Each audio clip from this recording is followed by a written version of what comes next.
Recording. Okay, so just for everybody's sake, we got Autopsy as Jordan Hutchins, we got Dayrake as Rebecca, I'm probably not saying anybody else's whole names, Daniel as Gadgeteer, Aaron, thank you, you wrote in your name and your superhero name, Aaron, or Josh, Dr. Weisberg too, we gotta use some real names probably today.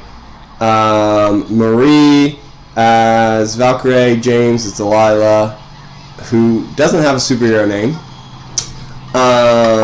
and Daybreak, your real name's Snow, correct? Alexander is Gadgeteer, Autopsy is Ralph Fontaine, and again, Valkyrie is Amy, right? Yes, that's right. Awesome. Thanks for only doxing the first two people. Yeah, no problem. Well, my whole name's on there too, so I'm Jacob. All of my as usernames and online things are my first initial, middle initial, last name, so they wow. got it. Did you put your social security number at the end of that too? Just the last 4 digits. It's just like Ralph Fontaine. Yeah. Okay, so who wants to do the recap? Somebody that was here. Oh, what? A part of it, because I wasn't there for a big bit with everyone, but I can tell the last little bit. Yeah, why don't you do the what Autopsy's been up to? No, why don't we do Josh, James? Why don't you do it this time? Speed does it a lot.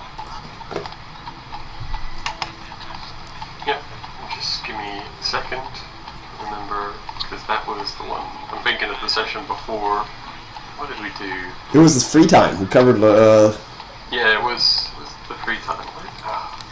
That was, my friend Abby Absher came to visit. You were at my house and said my mom got sick. Yes. A normal colleague of Aaron's came to his house, and he had his 2 magical apprentices there as well, and they were like, this is weird. And he was busy doing stuff, magic stuff. So I said, because we got an alert in that something terribly magical was happening. So I came in and was like, oh no, your mom's sick, we gotta go.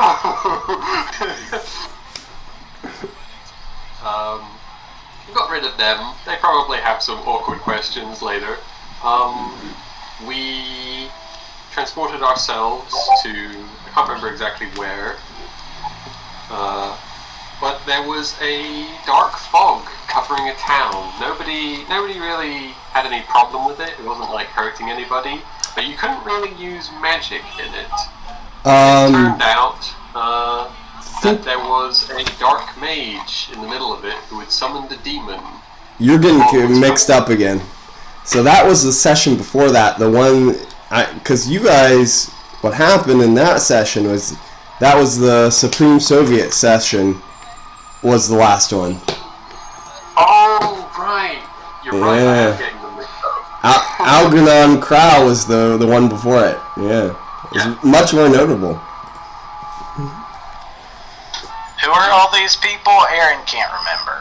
Alright, so I'll get this one in, since this seems like, because we have 2 downtime sessions, so it's getting a little mixed up.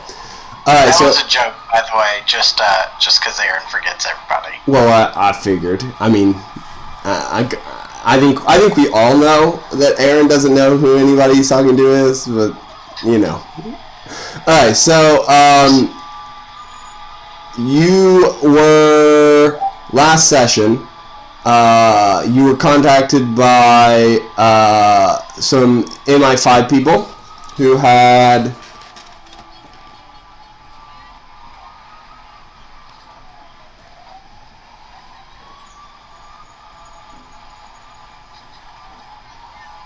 Wait a minute.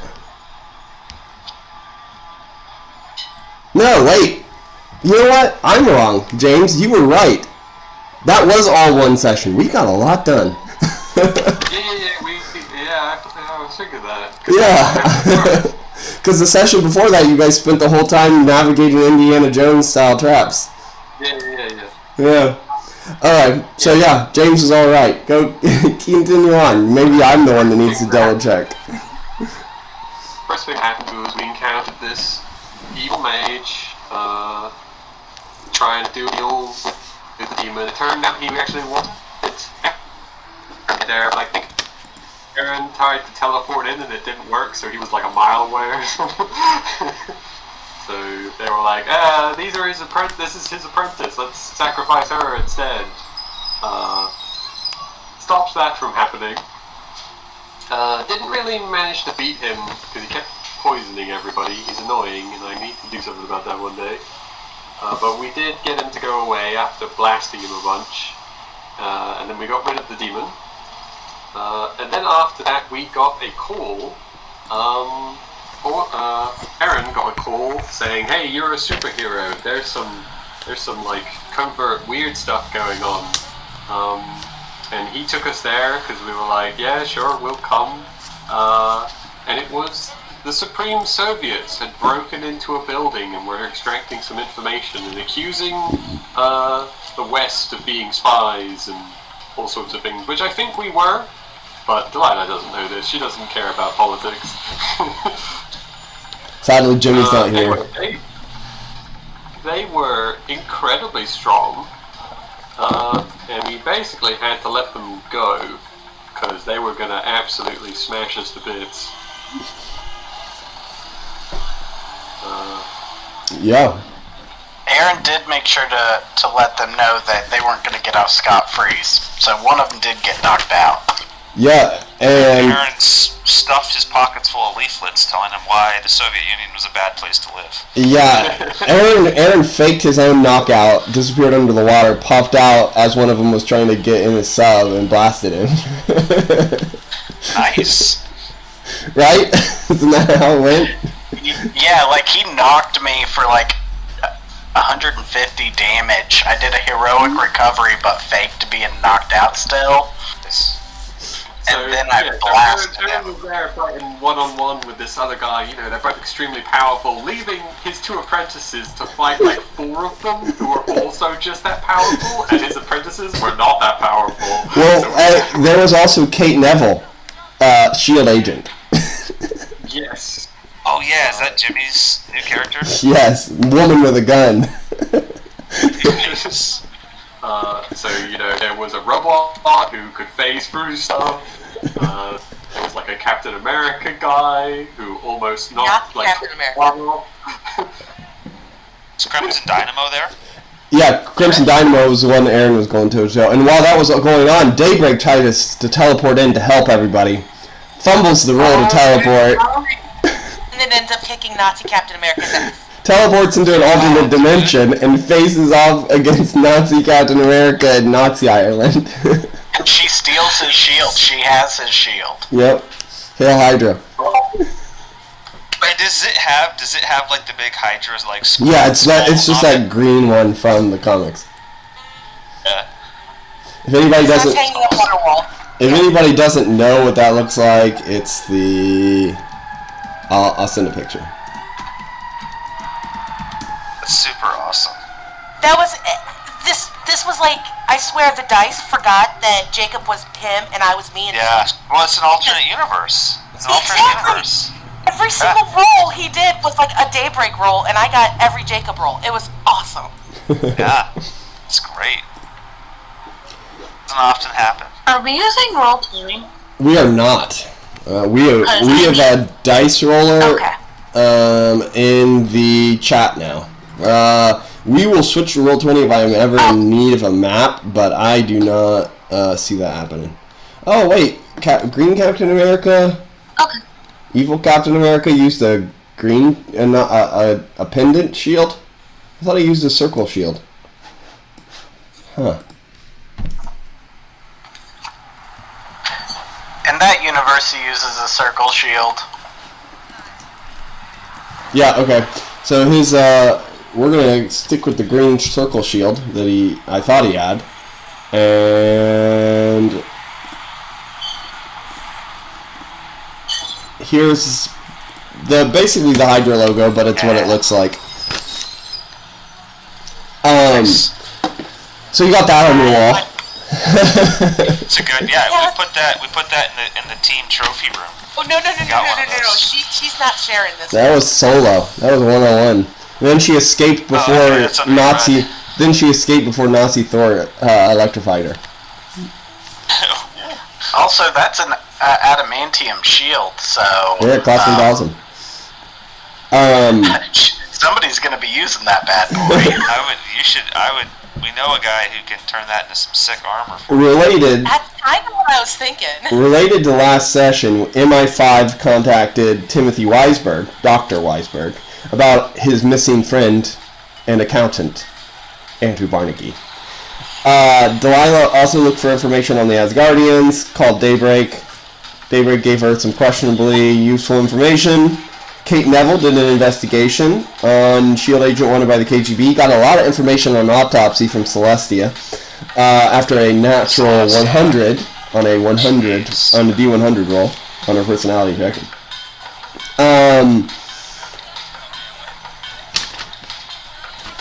Yep, and Miss Amazing joined Delilah in that fight against the evil wizard, Algernon Crow, who was a formerly good wizard, but was all a deceitful plan, because if James remembers, Algernon Crow was one of the members of Excalibur. Excalibur has a terrible track record of members turning evil, so, you know, it just matches. It's true. Um, Was Excalibur blue or? Yeah, one of them, I think red, right, was what you guys were, Rebecca? Yeah. Yeah, No, so we were blue. well, We were Excalibur blue. whatever the other one of them got disbanded because they're bad records. Cowboy, you had Wyvern, you had Harbinger, you had Technically, Wyvern was UC. never Yeah, on that was a bad group of folks. Daybreak was on Excalibur. Wyvern was on Wyvern Excalibur. No, she wasn't. Yeah, she was. Daybreak did they were doing the tryouts on the first day I was playing Daybreak. Wyvern died before them. No, Yes. because you guys were. She's right, Jake. You guys had. She's right. Because that was my first time playing with you guys. Was the tryouts? That doesn't seem right No, that was the second time. Because you guys were Excalibur when you were facing off against the gangs, and James was and Craw. Because when you guys went to York, you guys were Excalibur. It was like one of your first missions as Excalibur, and Weaver was on that team. Oh yeah, was it because she we were died? doing it? She died right at the Mandroid heist. They didn't have Excalibur at that point. No, they did. I thought they did at least. They didn't. You guys were teamed up with Captain Britain, weren't you? Superhero. Yeah, because weren't we replacing a bunch of people who had been on it but had like died or gone evil? No, you're thinking of the EDI we were adventure. Doing the tryouts? That's the EDI adventure. No, because the first day that they were doing the Excalibur tryouts, that was the first time I ever played Daybreak. Because There were no Excalibur teams before you guys. Before then. Wyvern was never on Excalibur. Trust me on this one. This one, I 100% can tell you. I've got Rebecca's book. I guess I could go look it up. Good story. I had a great time reading that. Thank you. You finished that? Thank you. Oh, yeah, it's awesome. It's wonderful. Mine's on my bookshelf behind me. It's pretty cool. It's pretty cool. Aw, I'm blushing. Thanks. I appreciate that.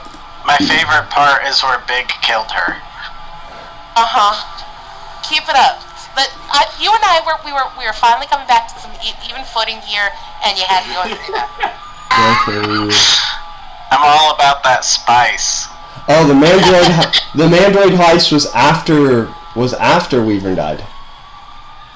No. Yes, it was. I'm looking at the journals entry right now. November 6th was when she died, and the Mandroid heist was December 3rd.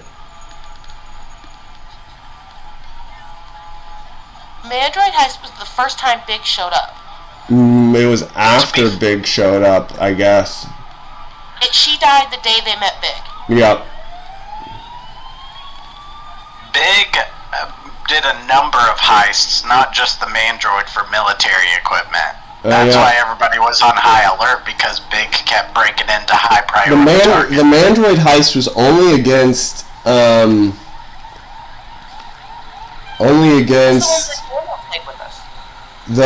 Mandroid heist was only against Count Nefaria, I guess. I thought it was the same one.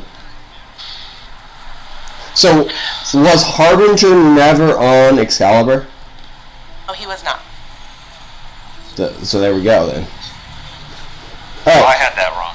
I thought that you guys were all. I thought he was on it too, because I thought original founding members. I thought Silver Siren was not on it, but Harbinger was. Harbinger died, and then Silver Siren came after Harbinger. Oh, that's my bad. Alright, so anyways, I should have probably just deferred to Rebecca anyway. She's reread it like 100 times. Let's see. Aaron got a call. Dr. Weisberg got a call by the kidnappers to pay a ransom for Andrew Barnagy. He went and paid it in fake ransom money that disappeared not long after, created by, I believe, his apprentice, Miss Amazing. Delilah, Miss Amazing, fought the demon, Dazgoth. Yeah, then you guys fought the Supreme Soviets. Daybreak and Autopsy and Gadgeteer discussed the perpetrators of the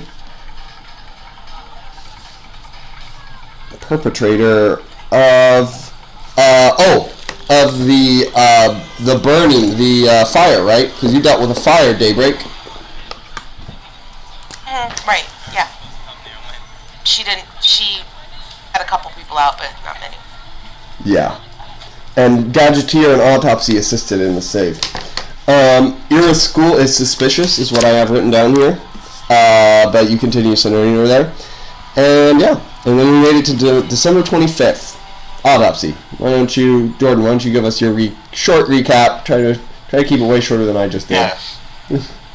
Short recap is Autopsy is dealing with some more heat from the press and the French and Irish governments because a photo was leaked anonymously to the press of Ralph Contain meeting with Roderick Kingsley, the newly resurrected Hobgoblin, in a Paris cafe. It was just a single picture, but it got the governments spooked. You want Ralph to show up and account for himself. Ralph has already had some tension with the Irish government because there's a protracted legal battle where they have kept him from being able to run his rental business due to fear of supervillains targeting his clients.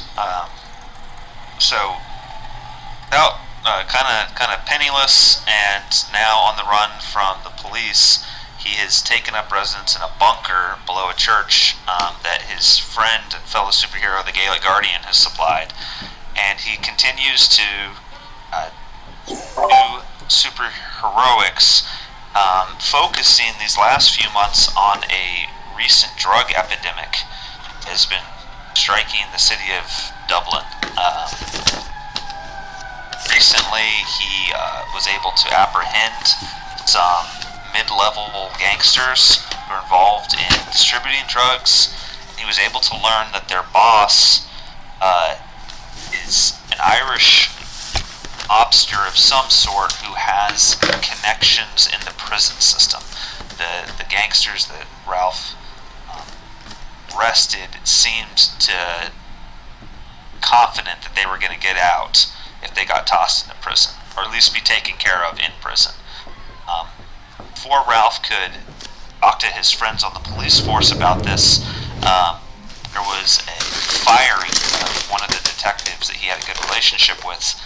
The reason being that he was colluding with Autopsy and enabling him to resist arrest. So Ralph is kind of at a low point. He's not able to see his family because of police. He has to use an image inducer to disguise himself to go about town, and to supplement his income or replace his lost income, he has created a superhero, like basically donation website where people can donate money to heroes. And heroes can upload content of their heroics. People can comment on it and stuff like that. But it's recently been turned to nefarious purposes as supervillains have started trying to upload videos as well. Ralph and Evie are trying to monitor it and ban these guys and keep them off the platform, but it's too much for one person to handle, so Ralph is looking at selling the company to someone who could do a better job of curating and developing it, while also giving himself some money. And we were discussing the ethics of that before everybody joined. Yeah, and then He also nearly Christmas killed. Eve. Yep. The what? I said he also nearly. Yeah. He had some. He Nearly had killed a some. minor supervillain, Yeah. not realizing that she was A minor supervillain. basically a woman in a deer suit. And but did it all on televised on his own app because he was also facing off against one of the heroes on his app who was trying to arrest him. The Armored Avenger. Yep. So yeah. now Yeah, that that's brings cool. us up to the present, Christmas Eve. Ralph is trying to make plans to have some kind of Christmas get-together when a news flash to Evie that the villainous Orca is riding a tidal wave filled with orcas into the Bay of Dublin to cause mayhem and destruction. Yeah, and that's where we'll pick up with a tidal wave of orcas soon to be headed to Dublin, in which the heroes will be required to team up once more to save the day. However, before that, we have a couple of things to cover, which is basically that one of you, I don't know who wants to make themselves the organizer of this, has been planning a staff Christmas party for the exiles. And as such... What? Sounds like a Delilah kind of thing. That's what I'm thinking. Is this sort of thing that Delilah gets assigned? Because that's not really where I can see it. She's the one person that lives at the base full time, right? No, nobody lives at the base. I assign it to both of my apprentices. Miss Amazing's like, but I'm not even on the team.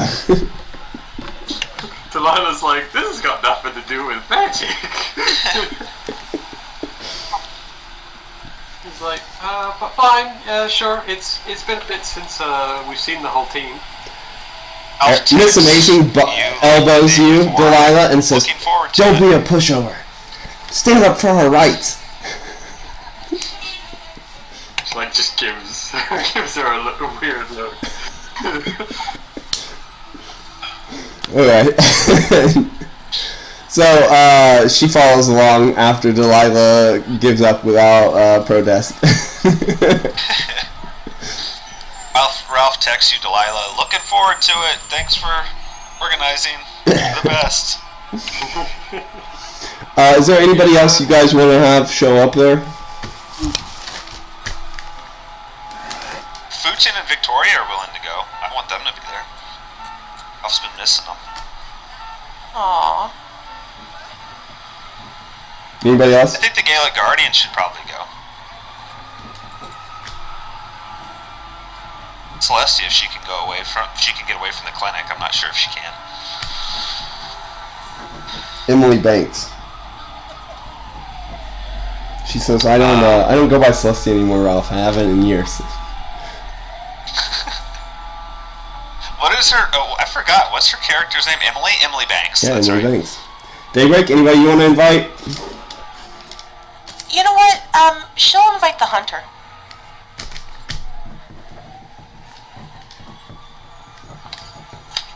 Okay. Gadgeteer? Nope. Not Kestrel? The horse you teamed up with once? Not the guy in the basement who lets you... Not the janitor of the basement who's...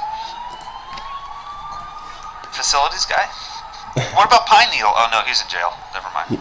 He has some face pine needle, I don't think, has he? Have you? Daniel? Yeah, but Yeah, didn't you like do that great thing where you were trying to convince him to, like, he was like breaking into your apartment? You found him in the apartment complex, and you're like trying to convince was that him. I think it might have been. Needle, Somebody did face pine needle, didn't he? Yeah, it's think it was classic. It makes sense that would be you, Daniel. Okay, speed. Aaron probably doesn't feel the need to invite anybody because Dr. Jones. he's got a lot on his plate.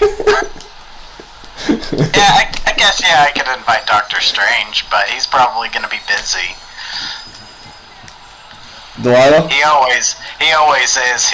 Aaron quietly remarks.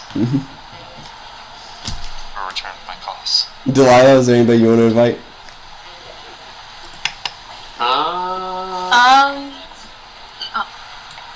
James, I guess, is who I should be saying. No, I don't think she really knows anybody. You've got Ira there, right? Yeah, I was gonna say Ira. Ira will be there. Oh yeah, Ira. That's important. She would be upset. Ira or Ira? She's, I've been going with Ira, I believe. You don't want to invite your Atlantean master, Aaron Carnaxa Lily? He's probably a little too conservative to enjoy a human party. That's true. Delilah has to scratch the sushi off the list. Hors d'oeuvres. Alright,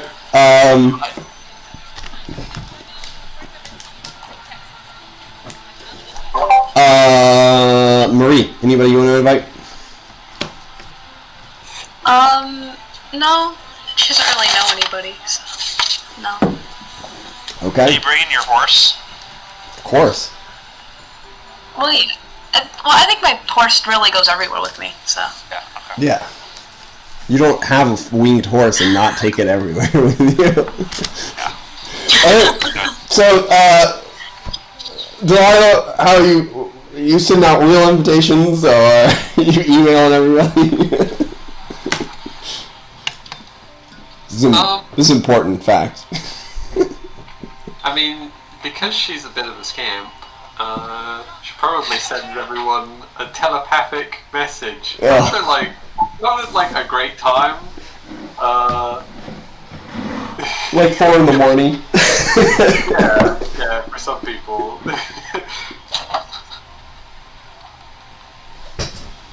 Okay, yeah, you guys get just a random telepathic message like a week in advance, and it's like, hey, Christmas party. That's probably it. Are we doing the white elephant gift exchange? Yeah, I mean, are there any Christmas games you're playing? Delilah?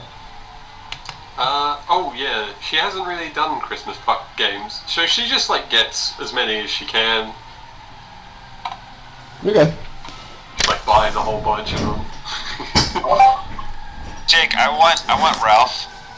Sorry, I'm gonna keep my white elephant gifts secret. Okay. You guys have white elephant gifts. Ralph Contain encourages a white elephant exchange, which everybody else probably hates, but Ralph just gets a kick out of it, I guess, because he's a sicko. That's my opinion of this. My controversial opinion of the day. Alright, so, yeah, a few days pass. It is the day of Christmas Eve.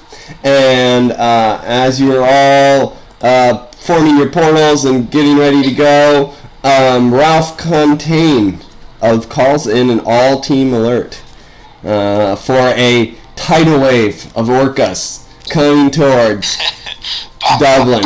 The massive property destruction that will be happening could wipe Dublin off the map. A tidal wave of this size is going to be devastating. So, you guys drop what you're doing. You had plenty of time and notice, and teleport, fly, and zip, or just walk out your front door to face down against the mighty Orca and his army of cetaceans. Cetaceans. There you go. I always wondered how to pronounce that. Okay, so Never punched a whale. It's a good day to start. That cracks his neck. so we have that dramatic moment where everybody appears and you see Autopsy waiting for you on one of the buildings in downtown Dublin, looking out towards the sea as there's a heavy rain swishing through the air. A dark drizzle covers the sky, wind whipping, and you can see that the water is pulled way out to the bay, leaving a number of boats high and dry.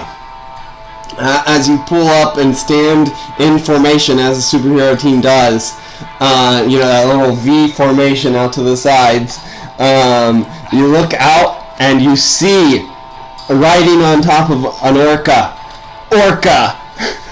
the leader of this army of mammalian destruction. Can you post that picture again, Jake? Oh yeah, okay. Great picture. From like a Hulk comic book or something? I have no idea.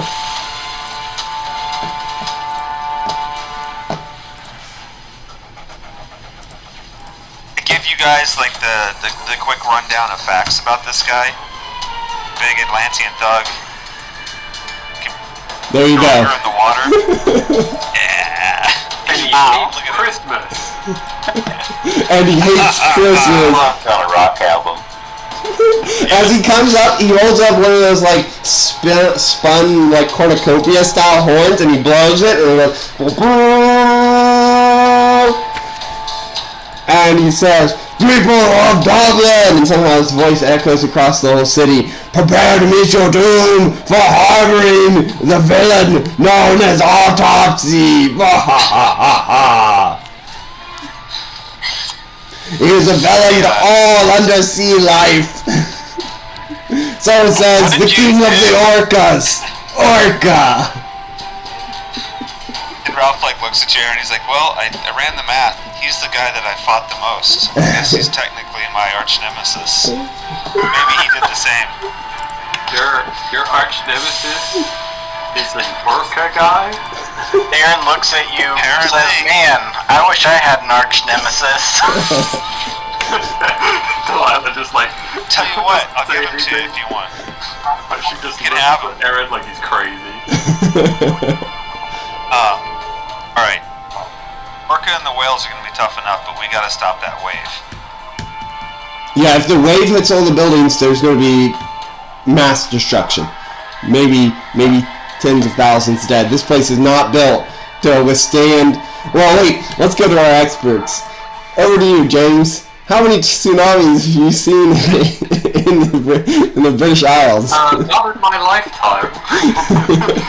Okay, back to the booth. There you have it, folks.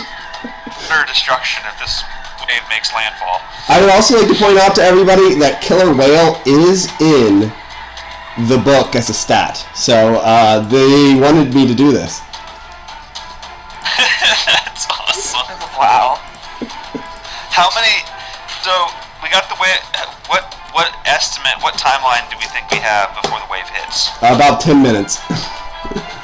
Okay. Ralph puts a call out, like an emergency alert, anonymously to... I'm just going to show it to you all. Oh, wow, they have crazy endurance. What? Yeah. Wow. Whoa. They're going to be a lot easier to beat than that, but that is their capabilities. That's a really good stat spread. One orca it's like ninjas, you know. One orca is a vicious killing machine. A bunch of orcas are meaningless mobs. Alright, so we have 10 minutes. Looking at... My physics isn't really great, but...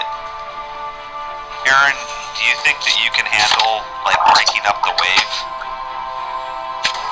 Tom, I'm pretty sure you can handle it. I mean, you studied in Atlantis, right? That's what I'm banking on. Well, it's not going to be Atlantean magic. Well, I mean, it will be Atlantean magic that I use, but it's going to be a lot more physical in nature. I think we're just going to have to try our best. If you were to scale this, you feel like it'd be like a 150 on a 100 rank system. That's pretty bad. Jake, before this, Orca has not shown any water control abilities, correct? He's just strong in the water. Yes. So he's very possibly, as someone powering him up, allowing him to do this, or he has a device that is allowing him to. Or maybe he just got his army of orcas to beat their tails until Just they like made all a like giant... paddled their tails. Yeah. Yeah, very possibly. Alright, let's get a leadership pool of karma going here. You guys should have one already. Yeah. Is no one keeping track of that between sessions? I think we used it all last session. Because that would have been a Doom. That would have been a Doom fight. So, how much goes into it for each person? Is it 10? It could be whatever amount you want it to be. What does it start out at for starting a new karma pool? You and I had talked about that. Was it 30? Is like It just starts like as nothing. base?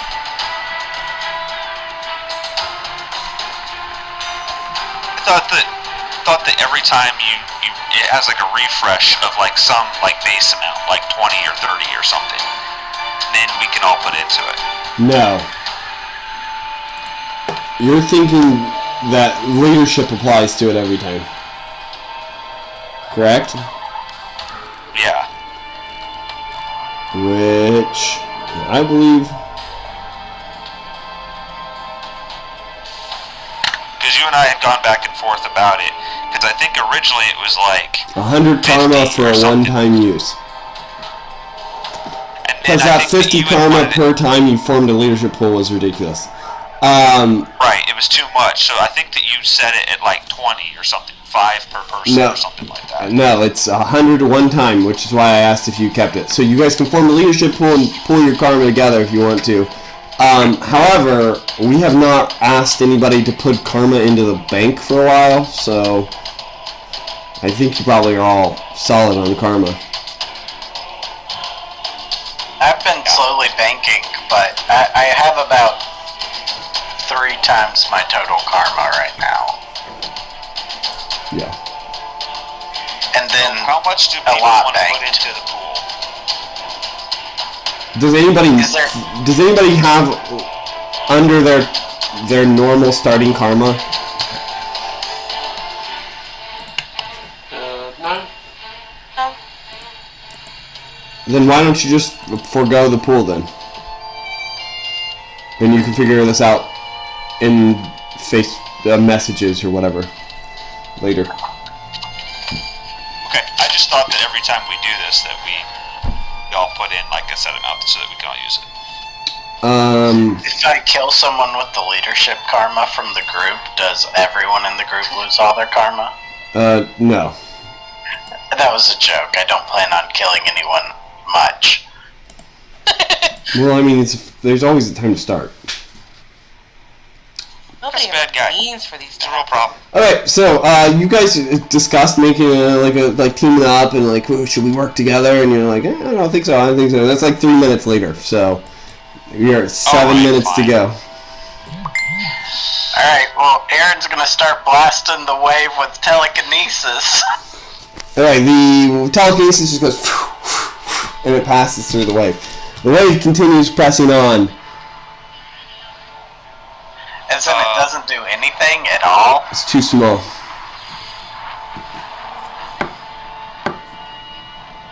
Alright.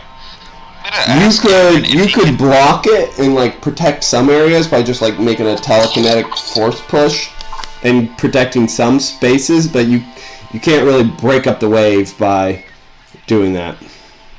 Even even if I drop ranks to the shift 125? No, I would say you're to stop it, you would have to make an intensity roll, and you're just out of your limits.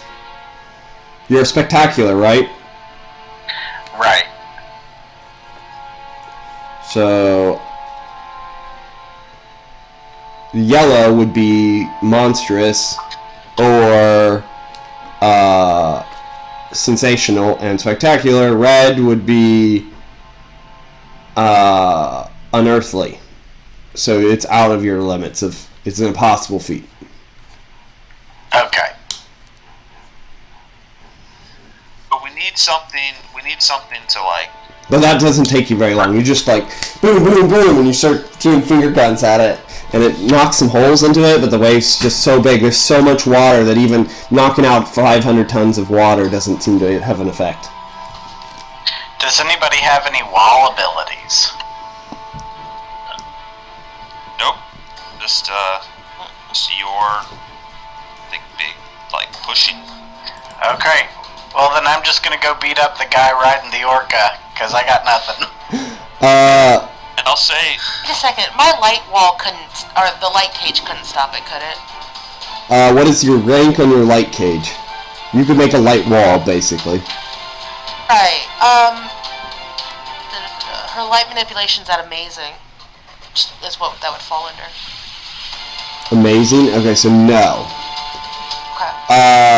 Do you guys have, if you're trying to block it, one of the best ways to do it would probably be like a greater force field. Delilah, roll a reason roll with your anything that helps you understand how magic works. Okay. I have one of them. Does people on the team have some sort of force field ability? Actually, me and Daybreak both do. I have a force field. Aaron does. Yeah, don't the magic users as well? You could maybe kit bash a force field thing too. Well, I was gonna say, like, maybe we could build, like, basically a channel. An amplifier? Yeah, but like you all shoot your magic force fields into it, and it pops out a bigger force field energies into it, and it just like blaws out this giant combined force field. Yeah, can we try that? Yeah. What'd you roll, James, first? It was still a white, even with all those. James, Delilah, you're about to try to make. Delilah, you're like, as Aaron says, well, I'm just gonna go beat up the guy who's riding the Orca because I can't do anything. You're like, I think he's missing something. I just, as Dr. Strange told me, Clea taught me something before I left, but I can't remember it. I haven't used it in ages. Oh, is it that, like, mind link ability? Nope. You're maybe on the right track, though. Maybe. Alright, so amplifier. You want to make an amplifier gadget here? Please. Okay. This is going to be, let's see. Kibash. Alright. What is your reason? Base reason. Just reason, without like any talents or anything. Yep. Incredible. Okay, incredible. And then you want Evie to assist. What relevant talents do you have? Electronics, engineering, computers. Okay, so that's 3. Aptitude for mechanical stuff. And that gives you another +1? Yeah. Okay, so that's 4. And then one of the magic user talents, I guess, could probably boost that to 5. Because you're using magical energies.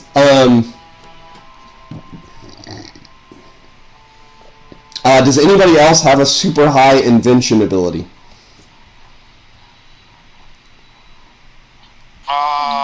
You need to have fantastic or so. I don't think so. Evie has that for computers and. Yeah. Daybreak? radio wave generation. Aren't you It's smart? only typical. Oh, okay. She's got hyperinvention, but it's only typical. What's your reason? Remarkable. Okay, we'll give you the one for Daybreak too, because she has hyperinvention, which will dramatically help the process. So that's a +6 CS. Okay, Wow. and you're trying to make one that'll block this, so you need to be 150. The same command is. And where are you going to get your resources from, since you can't? You don't have enough time to go to the. You don't have enough time to go to the store and pick it up from like the hardware store. Yes. Can we repurpose the boats out there in the harbor? Kind of sucky, but they're gonna get destroyed anyways. The boats will have most of the electronics you'll need. You'll need some more high-tech stuff, Gadgeteer. So you can either take it from your own equipment or other people's equipment to cover. There's not enough with my weapons tinkering. Yeah, you have weapons tinkering? Okay, you can make a weapons tinkering roll. So use an autopsy and Delilah, Valkyrie, and Daybreak, or Delilah and Valkyrie rushing over there to grab the material, and autopsy to go grab the materials you need. They're like, just bring everything you can, and they like. Autopsy flies over, grabs a boat. Valkyrie jumps onto her horse. Dia and rides down and like scoops up like the computers out of one of them. Delilah flies over and levitates up the like machines that like are counting time for the like the parking meters. And comes back with them. It's like a bunch of stuff they bring back to you. While that is going on, Aaron works on kind of preparing a spell that will, on the fly, to reformat the energy into something you can take in your machinery. Daybreak is assisting you, and you've got input into your computers from Evie. Make a weapons tinkering roll. Hey, Jimmy. Got this, Dan. I was gonna roll both of them, but okay. Yeah.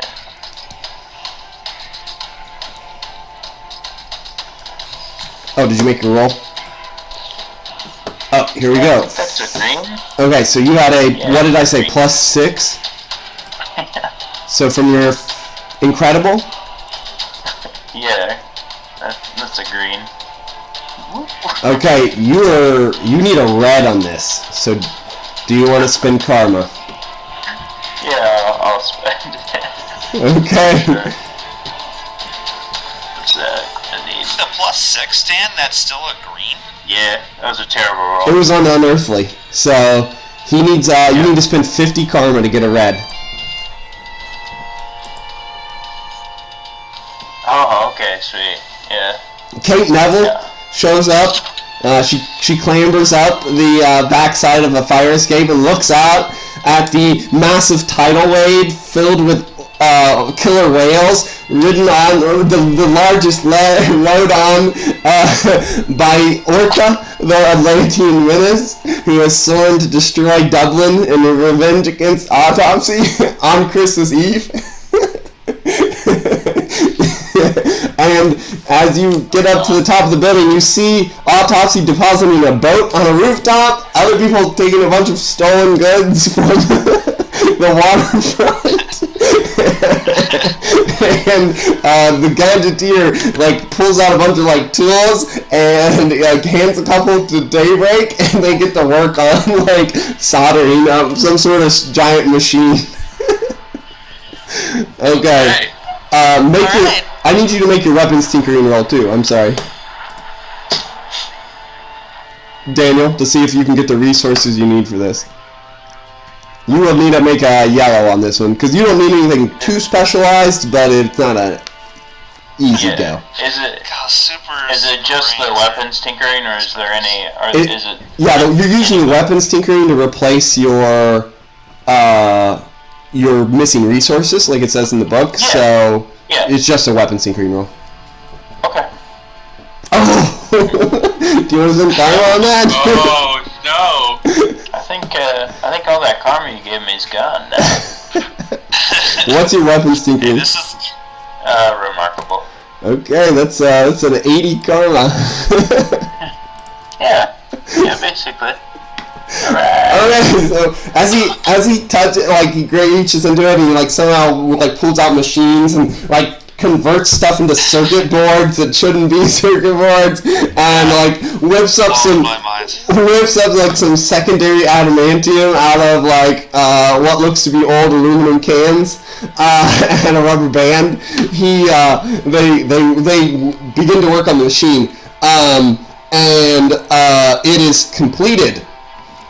Okay, and as it does so, it starts to boot up, and the force field starts to come up and surround Dublin. This massive force field that surrounds the whole city limits and the outer parts. And as it comes up, it hits the bottom. But you guys have used up a lot of time discussing whether to to work as a team, do your teamwork efforts.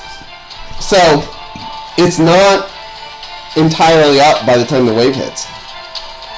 And as such, as it comes up, the top of the wave begins to rush over, and the orcas spill into a low-level flood that, instead of wiping out the whole building, floods the city streets at about 20 feet deep.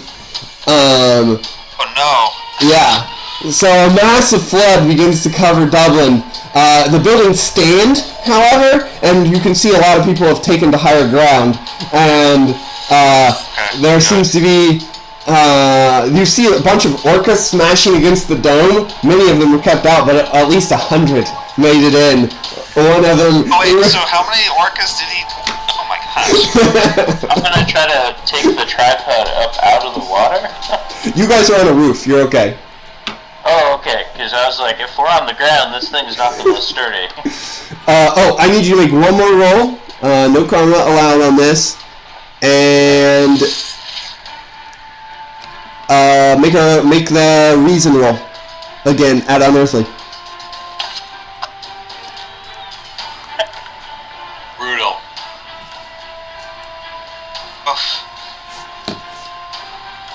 It's so green. Okay. There you go. There's some smoke coming out of the machine already. As the kit-bashed nature of it seems to be taking a toll on this giant force field projector that everyone has poured their massive amount of energies into. In 10 rounds, the machine will fail. You have 1 minute. It will keep enough. It is enough to stop the tidal wave from destroying the city. But in 10 rounds, the orcas will be able to enter the city as well. How many, just as a quick estimate, do we see? At least 1,000 that you can see on the other side of the dome. So like the entire population of orcas? No. The Northern Hemisphere or something? There's not like a ton of them. Alright. How many orcas in the world? Yeah, Yep. Let me know, Jimmy. 50,000. Alright. 50,000. So, yeah, I mean, 2%. Yeah, maybe more. But who knows? In the Marvel world, there's giant sea monsters that live at the bottom of the ocean, and a gorilla. So, a giant sea gorilla. So, I mean, is it really that hard to believe that there might be 100,000 orcas? Sure. Also, we took care of global warming and all that stuff with Reed Richards. So. Yeah. Yeah. The soup when the Atlanteans are hunting poachers, it gets really hard. Yeah, it's really hard to take the killer. Alright. So, there you go. What are you going to do? The orcas are swimming through the place. They're just crashing into buildings. And you can see Orca beelining with a pod of 20 behind him, straight on their way to you guys. Alright, I'll say my previous fights with this guy, you need to keep him out of the water and you need to dry him out. Break. as you say that, and there's like a drizzle coming down. The ground is flooded 20 feet up, and he's riding on a bunch of sea creatures. You're like, maybe that's gonna be hard today. If you can trap him in like a telekinetic bubble and turn the heat on him, shrivel up real quick. I'll see what I can do about this. Maybe Aaron, because he's got a stronger force field, right? Gadgeteer, like, there's enough problems with this machine that if you're not here to keep an eye on it, it will go up into flames in quite a bit quicker. Yeah, when I faster. put out the duct tape earlier, it was for show, but now I really do need it.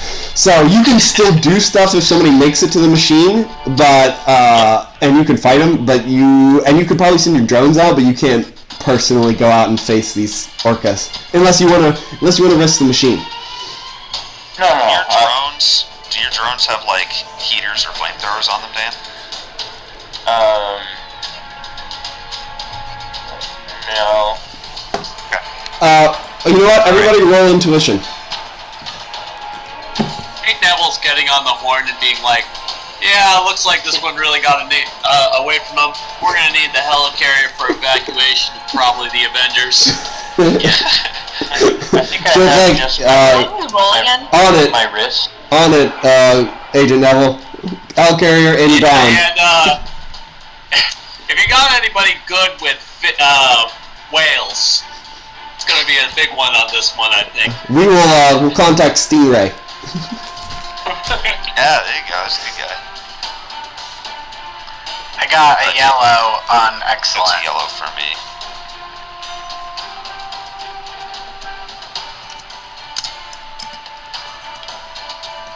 So you guys face Orka's Orka-nami. Alright, so you go /roll, and then it'll give you a prompt that'll say message after it, Marie. And then it'll see it's like /roll message and then 1d100. Jake, is this just for initiative? Yep. So, if you remember your initiative bonuses... Wait a second, I'll be right there. If you remember your initiative bonuses, just tell me your total. Oh, I forget how to calculate that. What is your intuition rank? Excellent. Okay, you have a +1. Got it. I have a yellow on excellent. I don't know how to do the pluses either. It's a +1 for excellent, and then a +5 for yellow, +3 for green, +7 for red. Gotcha. Jake, I think I'm at a +5. Is Incredible +2? Incredible is +3. Alright, so I have 6. The +6. I'll be right back.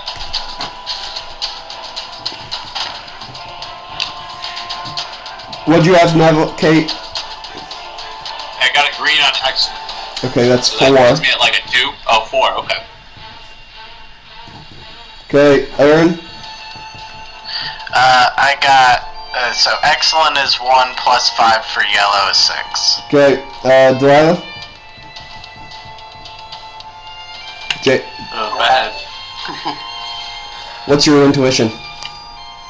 My intuition is good. Okay, that's a 0 plus, what'd you roll? 11. Oh, okay, so that's a big old 0.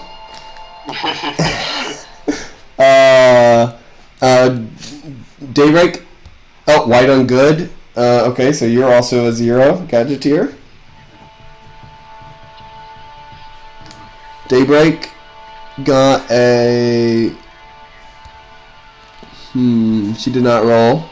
Maurice didn't get hers going. I will, I'm just gonna roll for them real quick. Yeah. Yeah, my thing's not working. I looked at my settings to see if there were settings off, and I couldn't see if there was a setting for it.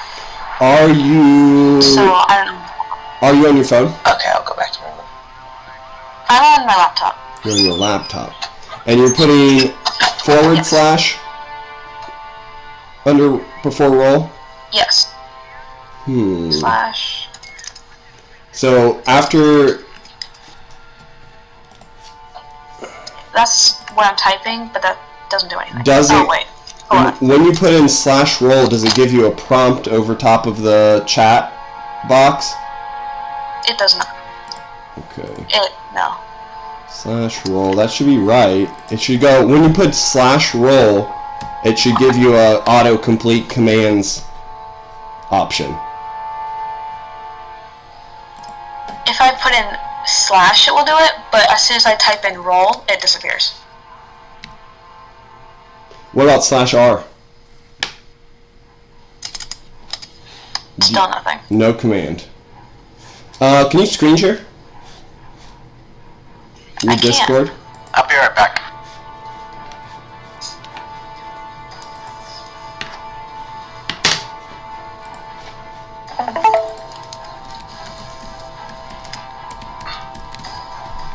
Alright, let's see. Nope. So you have that, and then Oh, here it is. Watch. it disappears. So, back it up real quick. Put in the slash. Yeah, you're not getting bot commands. Just me assume bot. Yeah. I'm back. Oh, wait a second. What chat are you in? You're in general, okay. I'm in general. It's blocked in a couple. Are we typing our results in the video chat, Jake? What about...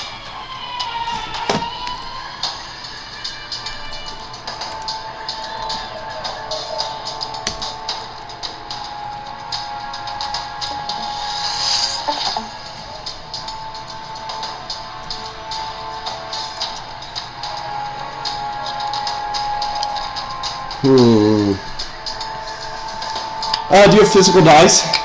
That's the easiest way to do this. Just roll it. Okay. I'll figure that out some other time.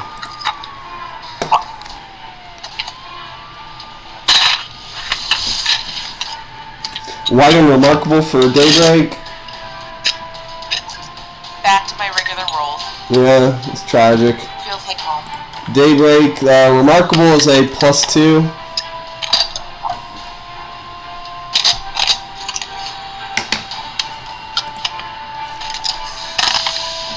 And then 77. 77 on what? What's your intuition? Good. Good? Okay. Good, yeah. So that is a green. So that is a 3. Alright. Aaron and Autopsy, you guys go first. Okay. Aaron, tell you that Orka's probably controlling all of the killer whales. He can like communicate with them telepathically. Probably focus on taking him out, especially because you and me are some of the strongest people here. And it suggests that we try and like form like a telekinetic bubble around him, maybe around he and I, so he can kind of like dry out in there, and I can wail on him. Intending. Does he control whales, or is he basically just asking them to help him out? He tried to convince a sperm whale to hit me, and I was able to talk it down. So I'm not 100% sure on that. He's very persuasive, though, when it comes to whales. I like him. I like him. I think he has like some kind of bonus to talk with them. Okay, Autopsy, go. So I'm going to fly towards him. I'm gonna as I'm going, I'm gonna talk to like a whale that's like freaking out or something and say, "Hey, are you attacking all of us?" As I'm flying towards Orka. The King of Orcas commands it. If we beat the King of the Orcas, will you back to the ocean, live in peace? says, I hadn't thought about it that far. I guess I will. I put that to the team chat. Yeah, we just gotta beat Orca. Then I'm gonna fly over to him and I'm just gonna like shake my head, be like, "All right, man, this isn't your pool to play in. It's closed." And I'm gonna study him for 2 rounds to get through his body armor. Okay, you fly up in front of him and you say, "Hey, buddy, this isn't your pool to play in." And he glares at you and he says, "Autopsy, today will be the day your defeat happens. For if not, my name isn't Orka."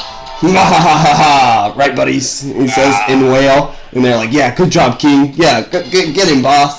Good job, boss. You showed him, boss. I think it's hilarious. Okay, so you're studying him. Now it is Aaron's turn.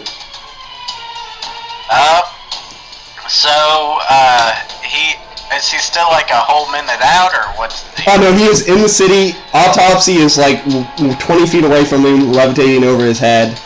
And looking down, literally looking down on him as they exchange banter. Very clever, sophisticated banter. Alright, Aaron will put his monstrous shield around them as Autopsy requested. So what I want that to do, Jake, is to block water, like the rain coming down on Orca, and like keep him up out of the water too. Okay. Monstrous, so if he hits monstrous, he can break it, but it'll take a whole action. He looks around as the force field comes up around him and his whale, and he's like, "I see what you're doing here. You're trying to put Orca in a cage." SeaWorld ain't got nothing on me. Okay, it is Orca's turn. And you are studying him, so you're not really doing anything. Yeah, but just evasive stuff. I'm gonna kind of be out of his range, so he has to like kind of leap up at me. Make it more difficult for him. He leaps up at you, being damp and his whale in water. Still, he leaps up at you easily. Rolls for 2 attacks. And he's going for a slam attack on this first one. He's going to spend karma. He gets a green. Look at that roll. Okay, it's a 98, but since you're doing evasive actions, it's a yellow for effectiveness. And so he jumps up at you, and you kind of dart off to the side as he punches and misses. He bounces off the thing, it turns around, and comes flying at you again.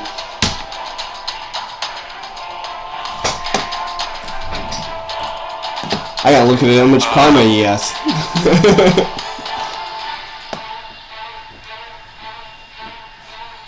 That's actually a green for me.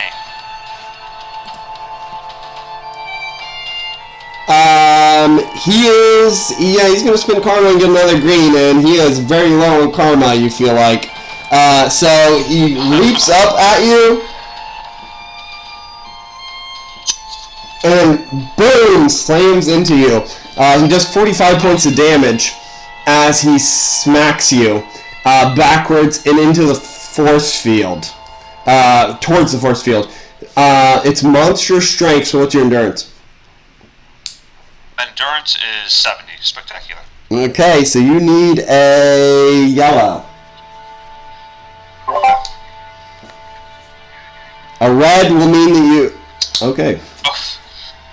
He slams me into it. That is a grand slam, and what happens is, boom, he slams into you as far as he wanted, and as he does, he strikes you with such enormous amount of force that you go flying backwards, you shatter through Aaron's shield and out and skid, boom, boom, boom, boom, boom, until you hit a turn in the road and smash into a building about...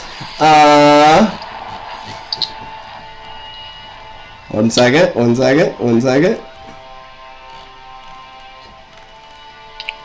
He smashes you into a building 3 city blocks away, you come to a stop as you skip across the ocean that is now flooded Dublin like a skipping stone.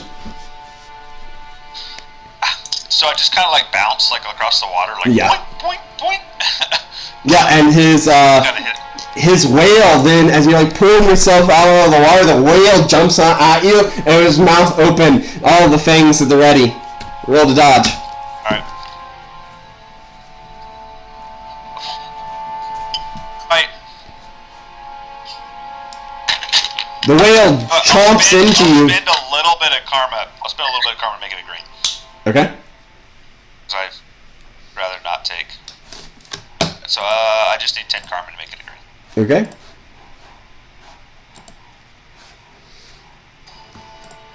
The whale chomps into you, but you raise up on your arms and you catch its teeth with your hands, and it bites down on your arm, but you're thankful to your body armor. You only take 20 points of damage, minus your resistance, right? So it's like slobbering, but yeah, it doesn't get through. It doesn't pierce.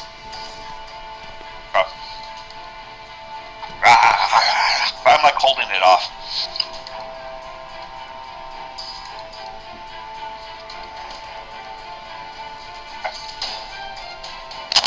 Whose turn is next? Alright, next is Valkyrie. Oh no, sorry. Kate.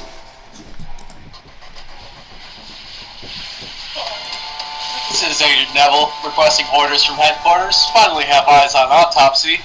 Come seems on. a little bit preoccupied, but need clarification for the rules of engagement. Come on, Kate. Kate, Agent Neville, autopsy is from the director's orders, a low priority target. Take care of Orca and the whales first, then make your arrest attempt at autopsy.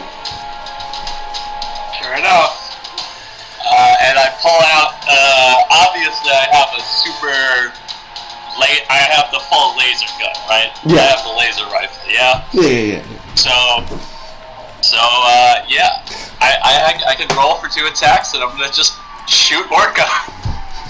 Am I on like a building or something? Yep, you climbed up a fire escape, and you were on a building. Because I imagine what I was doing immediately before this was running a stakeout for autopsy. You know that the shield helicarrier is about 10 minutes out. And you called pretty early on, so there's about 3 or 4 minutes till it gets here. Yep. 2 attacks. There's not very many helicarriers left, by the way. Shield, they're very expensive to replace, and a lot of them got destroyed. Yeah, I was gonna say. All right, just the one attack, I think, and it's a green. I don't have a stats for laser gun, but it's agility, and the damage on the laser gun will be. You have a high-powered one, so it'll be 35. Okay, well I get a green. He's not paying attention to you. He doesn't really. You get the feeling. His bio says he's not the brightest guy, and he's definitely not paying attention. And you take your shot, and you got a green. You shoot him in the back, and he goes. He reaches back and scratches his back as there's a little scorch mark. Okay. Yeah. Well. Initial contact. Damn budget cuts. Could have got one of those Kang-based weapons.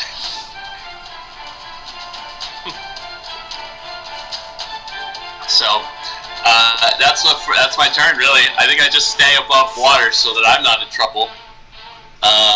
And they're gonna plan from there. Yeah, you did. I will say you did deal damage, but it was not. It was very minimal. It was very minimal. Yeah. If I hit him 100 times.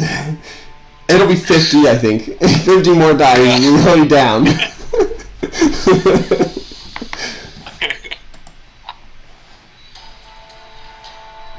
Okay.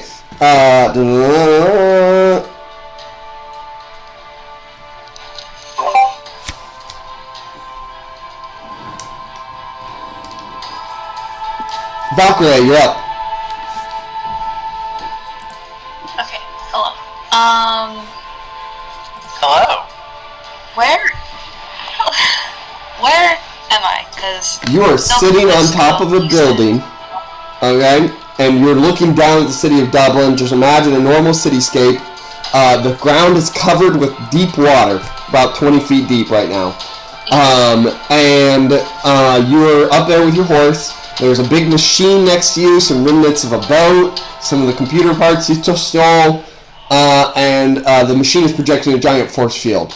Down below you is about 80 orcas that are just going over and trashing the place. They don't seem to be attacking anybody particularly, they're just trashing the place, and they are on the way towards your boat. Your building is not a particularly high building, there's not a ton of super tall buildings in Dublin from what I can tell.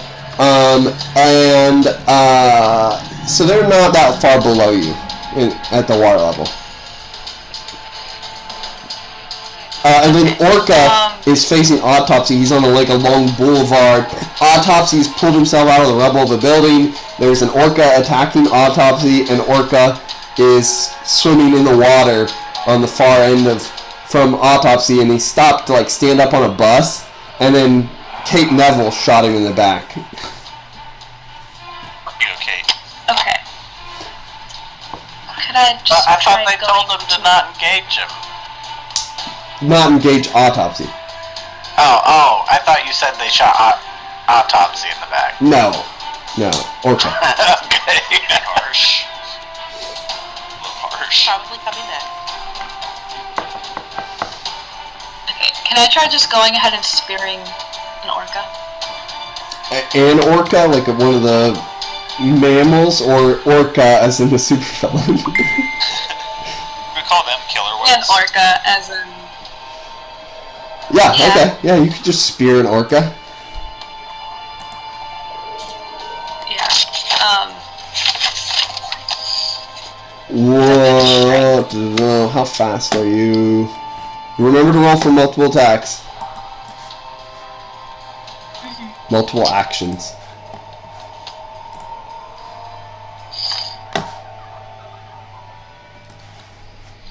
Okay. So D100. Okay, a 31. Which... Your I think hyper speed is remarkable. Okay. Okay, 70. So what'd you get? 31? green. So then look at the supplements Yes. obsidian text channel, and then there will be a little chart there, and then you can just look it up. So you're fighting spectacular 70, so SP 70, so 31 is a green, you do not get 2 attacks. So you have 1 attack, you rush down, and you see a small group of orcas, like 4 or 5 of them, and you ride in on Dia, and you have your, twirl your spear overhead, and you fly down at them. Make your attack roll.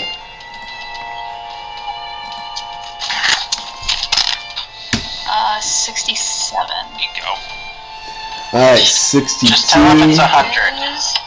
It's always 100. 67 on spectacular. Which is yellow. Okay. For Yep. spectacular, Yeah. I got a green, so they jump up at you as they see you coming, and you see the first one coming, you reach up, and you, with your superhuman strength, push your hand under its mouth and slam its jaw back up and flip it backwards onto its back. It hits the water upside down, and the second one comes in, you hit it with the back of your spear. The third one comes in, you stab it, and 3 of the orcas fall back in the water. One bleeding, and they look like they're those 3 flee from the battlefield. A vegan teacher would be canceling all of us right now. If you wanna chase them down and make them into orca steaks, you can, or you can just let them go. They are a protected species, though. I do not believe orcas are endangered species, so. Not endangered, protected, I think. No karma loss for hunting. Nope, none. Yep, conservation I status think it's unknown. Not endangered. There you go. So if you want to go down and finish them off, you can. Take a couple rounds of stabbing because you don't do that. It'll take like 3 stabs per orca. So. Pretty rough. I think if they're running away, there's. Alright.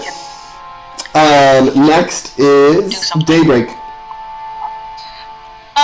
I think what I'd like to do is kind of stay where I'm at, but shoot a laser beam at the orca, not the mammal things. Okay.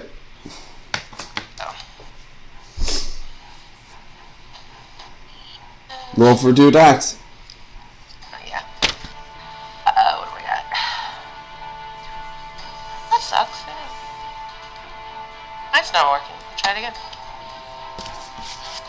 No for 2 attacks. Okay. Yeah, that's a big old no. I'm back to my regular rolls. I am so back to my Alright, regular so rolls. Daybreak, you rush over to the edge and you power up with the light energy forming into your hands into globulars, whatever, orbs, and you shoot one down, and an orca, prepared for it this time, turns around and backhands it out of the way, crashes into a building. Alright, Delilah, you're up. So, worried about all of these orcas trying to get into the city and splash about and wreck stuff. Delilah would like to use earth control, nature control, to just basically pull up some of the roads to just like block off some of the paths so we have less orcas going into the city. Okay. Barriers. What's your rank of earth control? It's remarkable. That's 1 ton of earth, so you can make across the street, you can make a rock wall about like 2 feet tall. Yeah. If you do that for like 4 actions, you will make a rock wall big enough to stop an orca without them having to, but then they could potentially jump it. Yeah.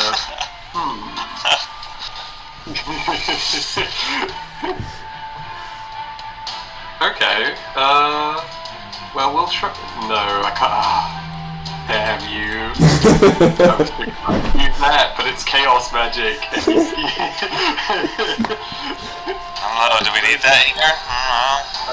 For those who don't know, I should not use chaos magic. Don't you still have that ring on? Anyway. No comment there, Josh. Alright. How far away is the villain orca? He's decently far from you guys at this point. Like an area or 2. So a city block or 2. We'll say 2 city blocks. And Autopsy said that he might be telepathically controlling these orcas? Yeah, Was that right? that's what Autopsy said. Alright, well, we'll try the next best thing. I would like to telepathy the orcas. You hear orca sounds in your head.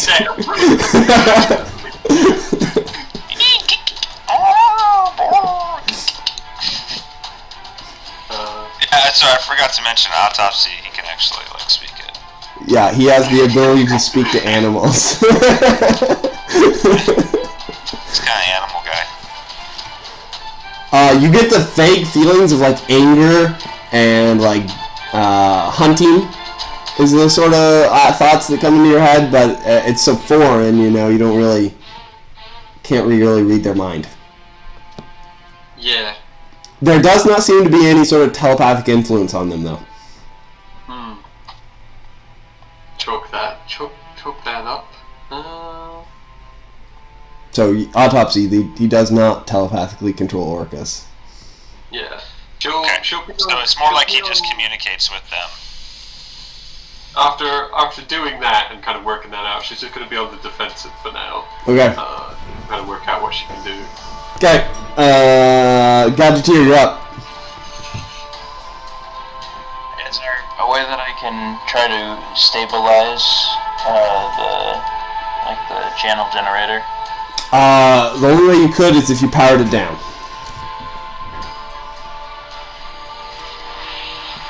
Because I wanna make sure that I can temporarily leave it. Otherwise, the channel generator, if you worked on it, you would get hit by, well, it powered up, you would get hit by 150 points of energy per round you work. Okay. Alright. It's doing its own thing, I guess. There will not be a catastrophic explosion when it fails. It'll more like put out. So you're okay there. Good. Yeah. Oh, that's good. Alright, I think I'm gonna fly over, like, towards Orca, but try to keep a safe distance. Okay, like we said before, without you maintaining it, the machine will not last as long. You could send your drones over and, like, fire, as long as you stay in the same area that you're at, like, on the building next to the machine, and we'll say it's okay. But if you leave the machine, I will make a roll, and we'll see how long the machine will last without your maintenance. Okay. Yeah, okay. I'll stick with the machine. Okay.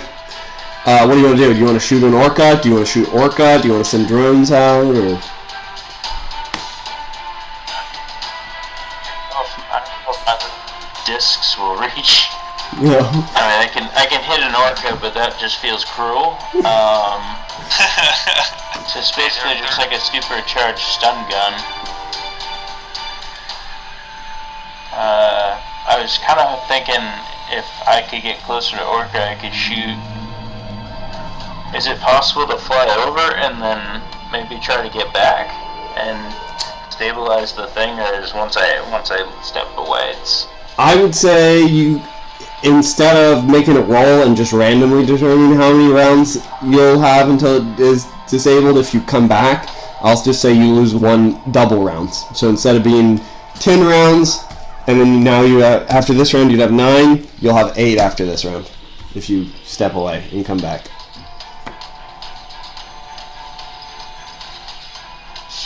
Yeah.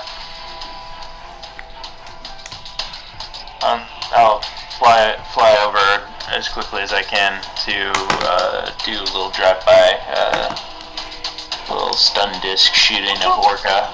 Do you still speak? Do you speak killer whale autopsy? Are you serious? Yeah. He can speak. Yeah, he speaks whale. No. Orca, what whale do you speak? Oh, I speak sperm whale. Okay. Is that like the British accent version? No, it's a different language. It's right, like sperm whale is like Chinese to Orca's, Spanish. Okay, I wasn't sure. I mean, I don't know. Can whales communicate between each other? Do we really know that? All right. So, you guys do. You fly over. Kind of like automatically learn it from like Eevee. You have to make a roll. You have to make a roll. All right. You want me to make a roll? Not yet. I was just checking. Okay. Alright, Gadgeteer, you fly over, and what are you going to do? You get over there easily, and you're right next to Orca. He's kind of looking back at you guys, because you've taken a lot of pot shots at him as he's trying to murder Autopsy. He's like in water, right? Yeah, he's about waist deep in water, which is saying a lot, because he's like 8-9 feet tall. Okay, well, I just want to give it a try. So my little discs are supposed to restrain and then stun you. Mm-hmm. So I figure if I can hit him and restrain him, it's probably not going to restrain him for very long. But if I can just even stun him in the water, maybe it'll hit him harder. Is it an electrical stun? Yeah. Okay. Okay, so make your roll. What? So the discs, you do throw them, or do they just fly over and attach? Shoot him out of the wrist gauntlet that he has. So they're like a to hit roll? Or are they like an aiming thing, or do they fly on their own? It's aiming. Okay, make your shot then. Shoot your shot. Yeah. Oh my god. Horrible. I think that's a white. Orca got a yellow as he dodges underneath of it and then reaches up and punches through one of the discs. And it explodes. And then I assume you turn around and fly back? Yeah. Okay. We're back in the universe where everything explodes on contact. The orcas go. At this point, you hear orcas. Roll your linguistics skill now. You need a yellow for Earth-based animal languages. A yellow? Got it. That's a red. You hear him say. Orcas, this is your king speaking, and but all of you hear like orca calls, like and he says, "This is your king speaking to you. Go and attack the humans on that building and destroy the machine shooting out that crazy light. It's making a wall." And then, if you want to hear how the orcas sounds like, Nice. that's what you all hear. So, a bunch of orcas swim up towards the building, and they're going to make strength checks to jump from the water and land on top of the building next to the machine. Yeah, I patch Evie gives like a quick translation real time through her team comms, so you guys understand what's going on. 4 orcas make the attempt. 2 make it up there. They splash onto the thing and they kind of wobble themselves forward, like like beached whales. And one of them, who's up there? I think Gadgeteer. I was flying Lila, back. were you there? Gadgeteer, Delilah, and Daybreak. Whale punchers, go.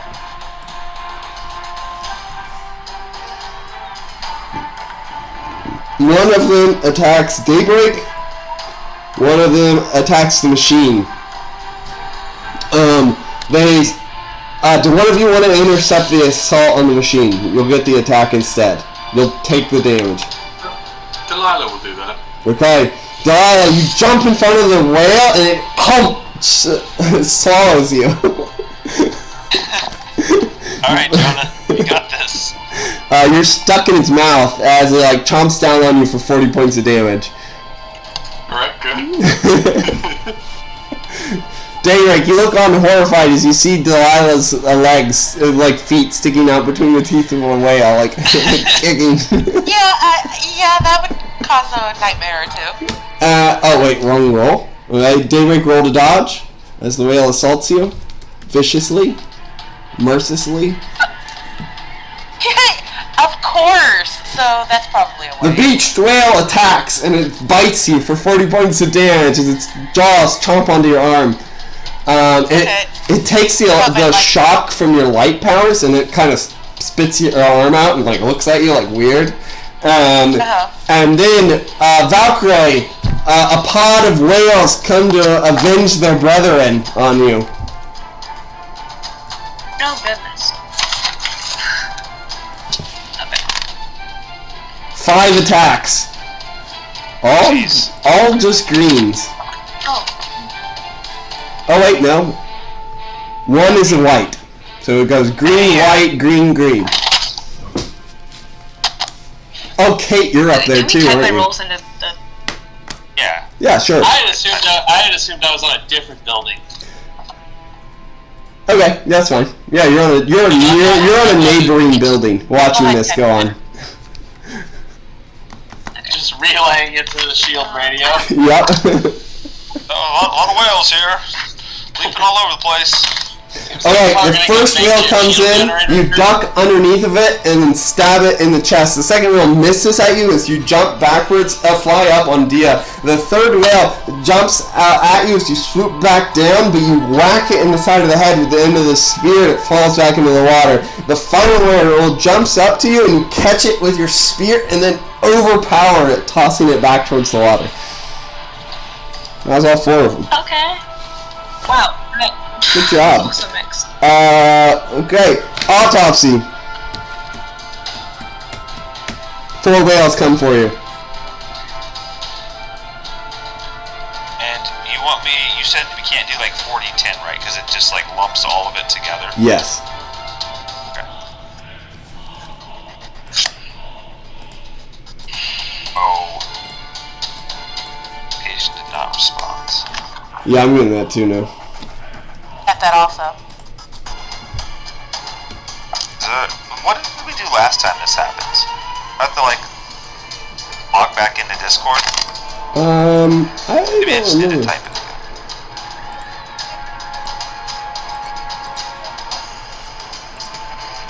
Trying to retype it. Same thing. Maybe I'm we- gonna log out. I'll be right back. Maybe we sent too many messages.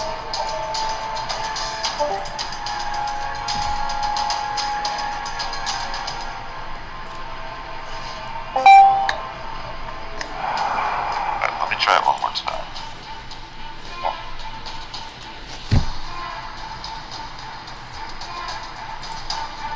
No. Type what, Speed? I was just seeing, because you guys were having issues, I wanted to see if I was too. So Jake, is it working for you now? Nope. All right. So I'll roll them. I'll roll them on something else, and I'll just post it. Yeah, mine, my Dice Maiden is frozen as well. Let me see if mine came back. Just roll one. Roll them physically, and we'll try again in a little bit. Yeah. Give me a second. It was the orcas. They overpowered everything. There's too many of them. There's 1,000 of them. Yeah, there's too many. All right.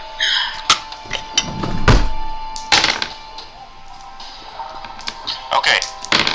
Jake, I'm putting them in the chat now. Oh, stop.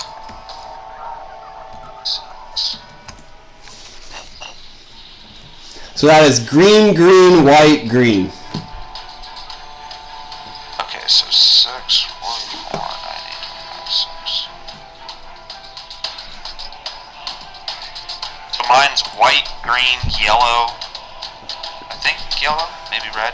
White, green, Green, red, red, green. green.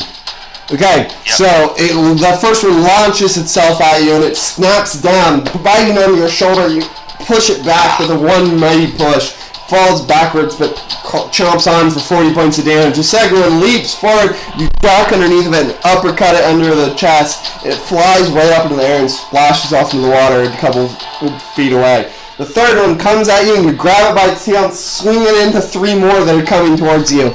The fourth one comes at you and you catch it by the arm and it snaps onto your arm and you like push and then you push it back for 20 points of damage.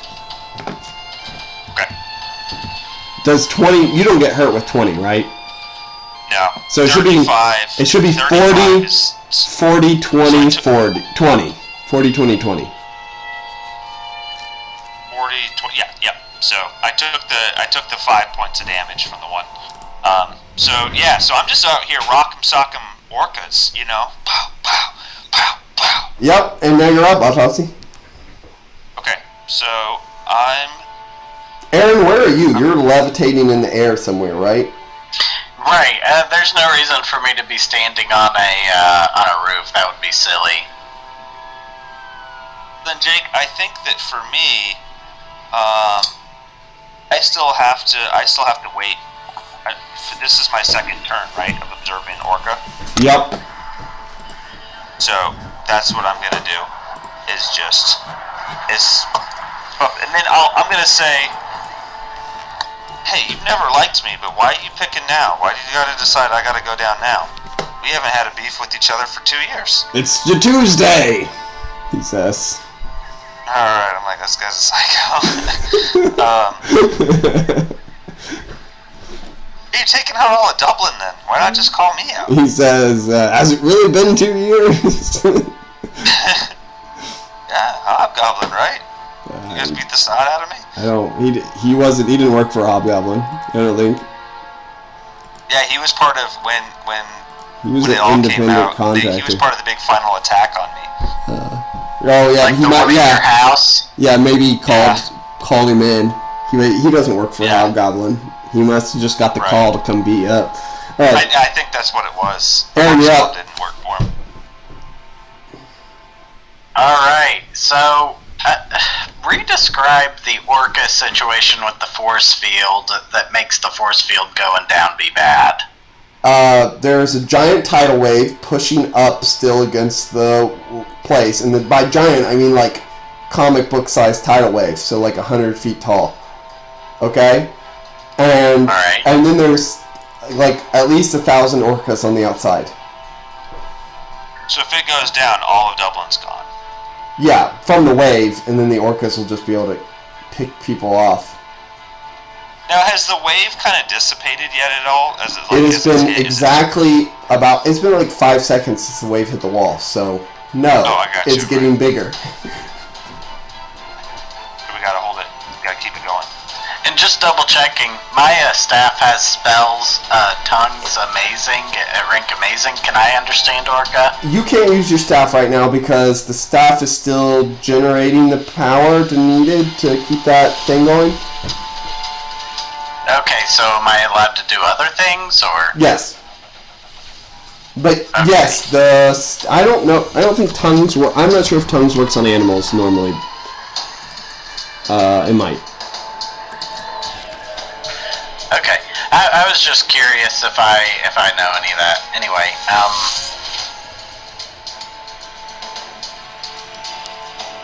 I will. No, it does not work on animals. It's unknown languages. And human languages. Specifically, alien languages or extra-dimensional ones may require a feat roll depending on how alien they are. Okay, I'm gonna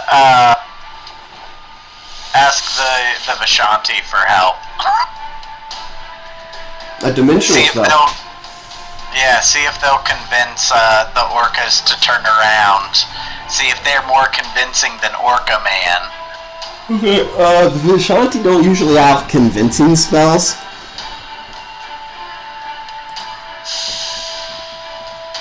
I guess I could use it as a defensive spell and just defend the orcas from hurting themselves by going onto dry land. Miscellany of mysticism. I could do Munipore, but it's not as weak. Can I get bonuses for it being on brand? Vishanti. Not as strong, rather.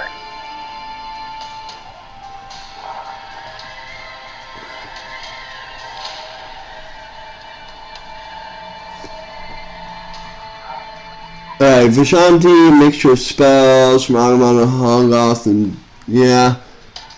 So not really. Munipore is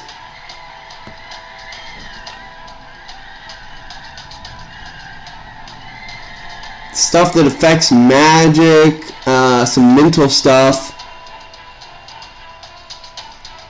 So Yeah, so I that can ask that would work. Yeah, I could ask Munipore to do like a magic mist of convincing the orcas to turn around. Also, Orca's not very smart. He doesn't have like a great in our typical fights and stuff with him. He's not really great, so you might even be able to confuse him. Hey, if Munapore's a moon god, and the moons control the tides. Yeah, can they pull the wave out? He's an extra-dimensional moon creature. Sort of thing. I don't know.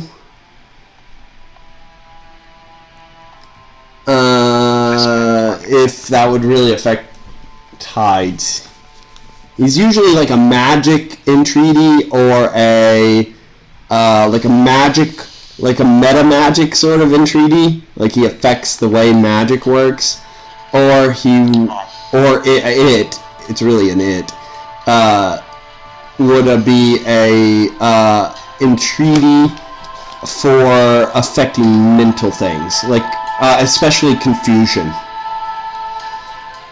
Yeah, you could confuse Orca. He's pretty easy to confuse with the other orcas. Okay, I'll cast a Munipore dimensional spell. From the vastlit Vale of Munipore, vast haven of the meek, please confuse Orca and the orcas to return to sea. Love it.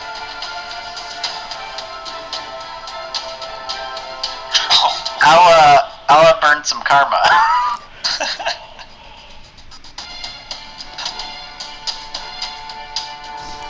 Alright, dimensional. Dang it.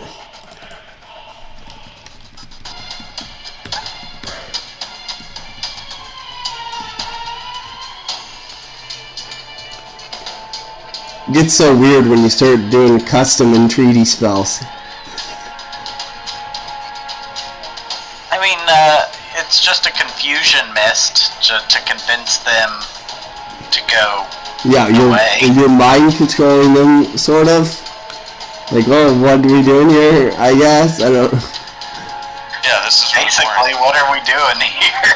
There's no fish. There's no seals to eat. Dimensional magic is. Okay, here we are.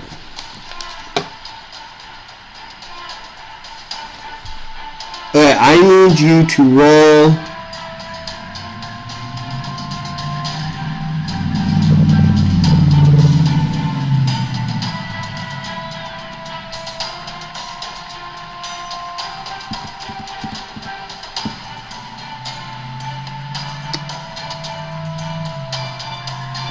Alright, this is big, because you're trying to affect a lot of people. Roll your relations with Munipore. And what is his opinion of you? Amazing. Nice. But yeah, I rolled an 8, so I'll burn karma to a red. Good opinion of you, right? Yeah.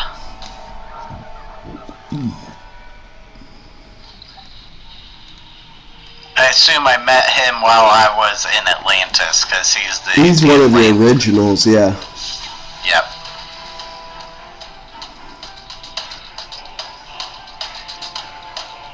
I don't think I've done any shadow magic or anything dark to make him particularly upset with me. I don't think he's not, he's more of a neutral force. Or it's more of a neutral force. Yep. Alright, I don't think this is the sort of thing that can be karma spin on, because you're making a relationship roll here. Oh, okay. Then I failed. But what happens is this was going to be a more difficult roll. It would have been a yellow. It's an effect associated with him, with the entity you're trying to entreat, but it is higher rank than your abilities would suggest to channel Munipore's energies. So as you make it and you cast the spell, you weave the magic and entreat the energy, it is not accepted. The entreaty is not accepted. So a tiny amount of mist goes in. It's like, I acknowledge you asked me for something, but I'm busy. Yeah. Alright, Orca's up. He closes on you, Ralph.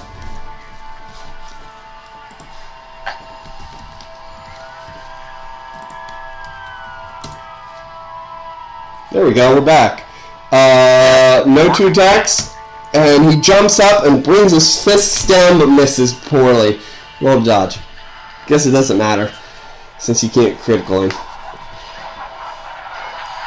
not working for me now. So he brings his fist down like a hammer strike at your head, and you raise your arms up and like wonder what. Here you go, Rebecca. Hammer him and block him. Yeah. And I'll just shake my head. Be like, you're wasting your time. Go spend Christmas with your loved ones if you got them.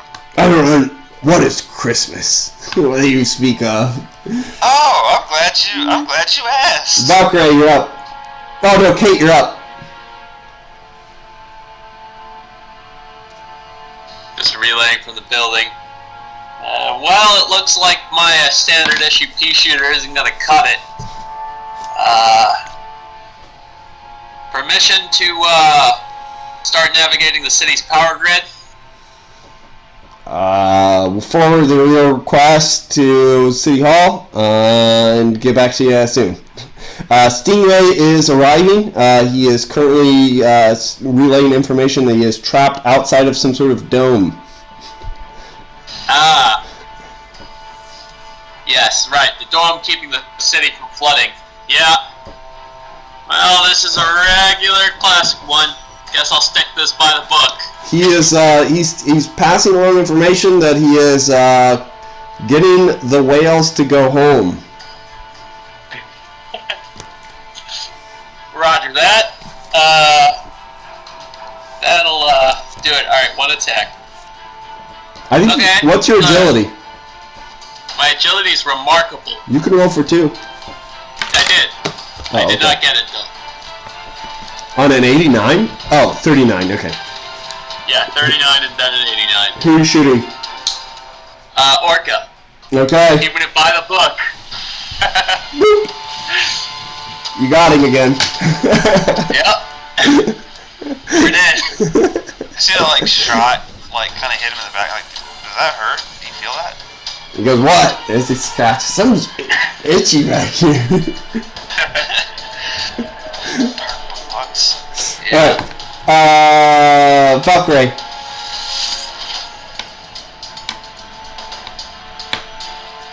Okay, so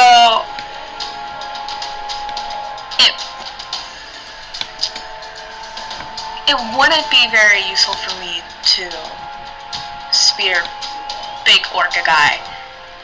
I don't think I'm strong enough.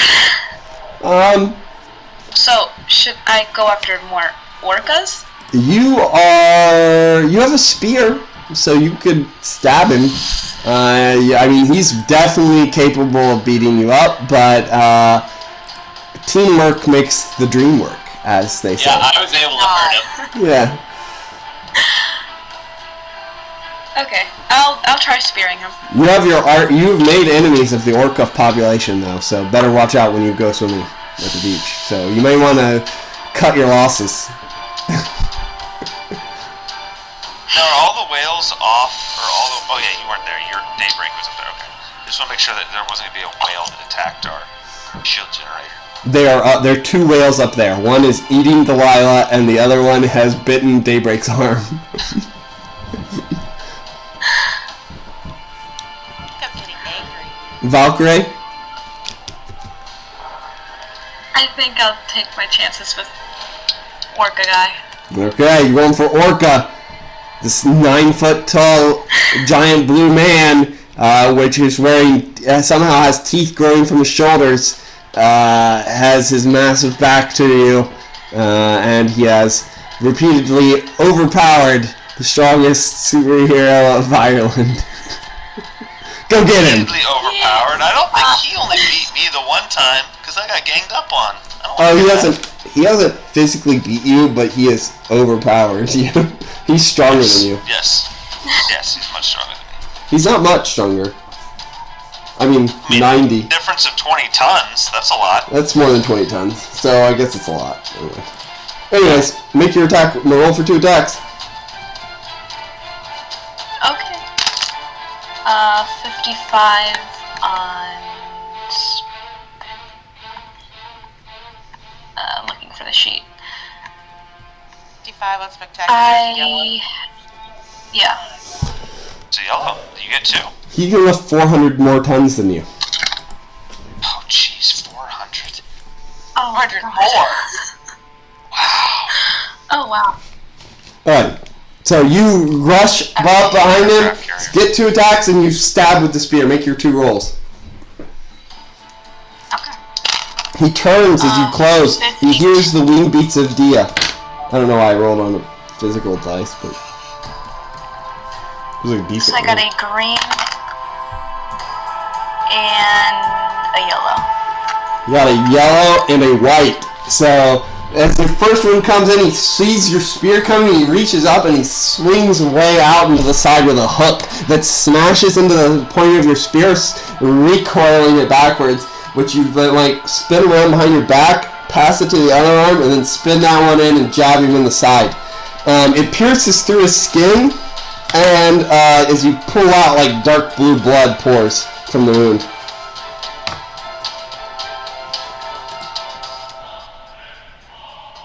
You did 45 points of damage.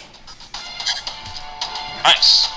That's your standard damage to your attacks. So, you felt like your spear passed through his body armor pretty easily. So, your spear's harder than his body armor. Daybreak, you're up. Alright, I'm rolling for 2 attacks, and then, yeah, I'm gonna attack the orcas that are... On the Currently trying to eat you. on the building. that are on top on the building. So roll for 2. Is this working? It is working. So, Right. how much damage did you take from an incredible bite? You took 4 You damage. said 4. it was 4. You said 40, but then I have my sheath on, which was 40/10. I think 10's like the physical damage part. It should. Yeah, 10 You should from also have physic. the invulnerability from being I have the exposed. It's the true invulnerability. Does the sheath provide physical protection too? I didn't think it was 10. I think it did 10 damage. Oh, so it like something touches it, it does 10 damage. Yes. Okay. So yeah, so it would just be the true invulnerability. So you would have which- taken 4 damage. Okay.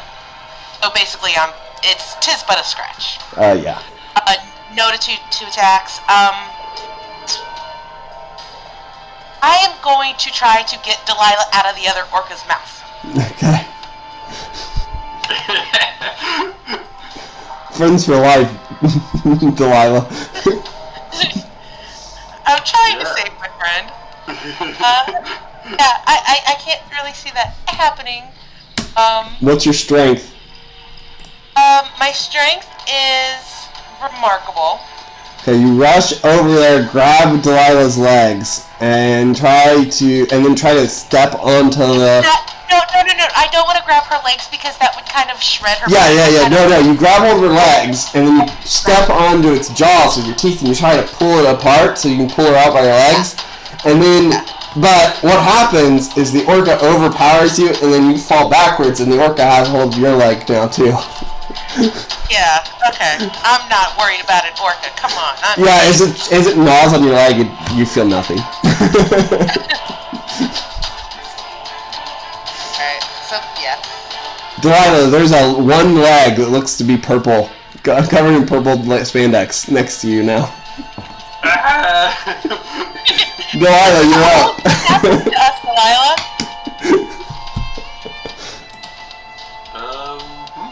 Trying to think what Delilah has to get out of this. Teleport. She cannot do that. I will say you're going to have to make His a... mouth open, right? To get your force field back active, because you're trapped in this orca's mouth, you're going to have to make a spell roll this round. So you roll that first on your force field rank. Okay, your force field pushes back up, and you have a little bit of a gap now. Excellent.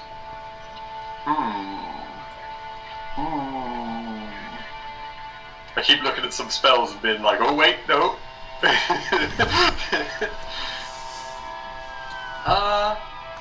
This is gonna be really weird, but could I attempt to levitate the orca up? Yeah, I think so. And then cut the levitation, I guess? Yeah? Or hopefully it gets so surprised it like gasps, so I can drop. Tumble out. Do Orca, Jimmy, you're the resident Orca expert, I guess, from Google. Do Orcas gasp? Alright, James, make your levitation roll. I think that's all that there is to do. What rank is your levitation, actually? It's fantastic. Okay, we will, It's about 5 tons. I'm gonna guess... Ooh, how much does an Orca weigh? Male or female? That's 3 to 4 tons, so you should be able to do it. So we're going to just make this a levitation roll. Yep. You need to get a yellow. Ooh. Don't think it is. Okay, it levitates up for a second, and then as it wiggles, it kind of crunches down on your legs, and you're like, ah! And it kind of shocks you more than anything, and you lose focus as it just kind of boom. Yeah. Yeah, from the outside, it's, Delilah's just still halfway in this Orca. The good news is, it's not breaking the machine. Yeah. So, technically, I'm protecting it. Gadgeteer, you're up.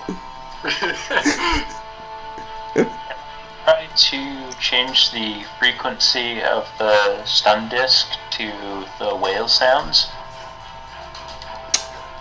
You probably could do that, but you do not have enough time to kit bash anymore, since you're in combat. Okay. Because I want to try to free Delilah as well. Okay. Isn't that also the one that attacked the shield generator? 2 of them attacked the shield generator. Yes, that was the one that attacked the shield generator. The other one attacked Daybreak. Daybreak and Delilah are stuck in the same whale's mouth. So... I want to hit that one, then. Okay. You stun disc it? Yeah. It is pretty distracted, so I'm going to give you a +3 CS to hit. Sweet. It has its mouth full, you could say. Oh. Okay, what's your agility? Remarkable. So you're at uncanny, which means you made it easily. The whale will dodge. It's got a feeble agility because it's on land. Oh my god. That is a green still. You make contact. What is the strength of your capture disc? You said it was, you gave me a +3? Yeah. No, +3 to hit. Oh. Yeah. Okay, and that didn't roll very well. No, you got a green. Yeah. Well, with an 82 on feeble, it also got a green, so you made contact. Oh, okay. It does probably not for a killer whale size, but it will try to restrain. What's its restraining strength? Incredible. And then it does a remarkable stun to Okay. turns. So the restraints wrap up the whale, and all it can do is wiggle around like a beached whale. Yeah. But it is restrained? Alright, that'll teach the whale. Alright, so I guess it shocks it the next round then? Yeah. Okay. Well, it is restrained. Next round it will get shocked. You know what? Because you've captured it, maybe it's hooked under its mouth. Make a strength roll for your restraining device. Maybe you can pull its mouth open with your restraining device. You wanted me to use incredible? Yep, incredible. So yellow. I got a green. So the restraining device pulls it open, and Delilah and Daybreak, you both flop out of the mouth of the whale. Thanks for trying to save the generator. She wipes her face. No problem. Alright, and now we've got the orcas. One of the orcas moves to assault the generator. The other one just kind of tries to break free and fails. The one who makes the move on the generator jumps forward it kind of turns around and just kind of swats it with its tail as it makes a go at it.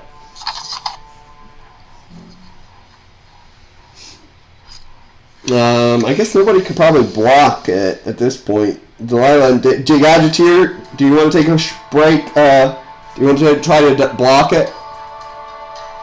I guess I have to. Okay. Send a drone into its eye. I'm trying to shock them. The device will still be on it for next round, but you're just going to take the... You can make a fighting roll and move to intercept. Okay. Make a fighting roll then. That's what we should have done on Delilah, but I forgot.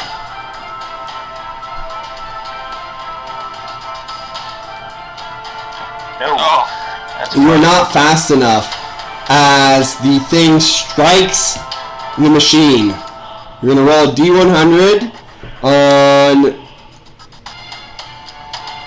the machine's health, and we'll determine what the machine's health is. I'm going to give it a 50. Amazing 50. If it's a white, it's destroyed. If it's a green, it loses 3 rounds of energy. If it's a yellow, it loses 1 round. If it's a red, it's fine. Oh, that's a good roll. Oh, wait, Daniel, you're rolling for it? I thought I was, but no. I like Jake's. I like Jake's roll. Okay. I like Jake's roll. Alright, amazing. I don't think mine's very good. That's a yellow.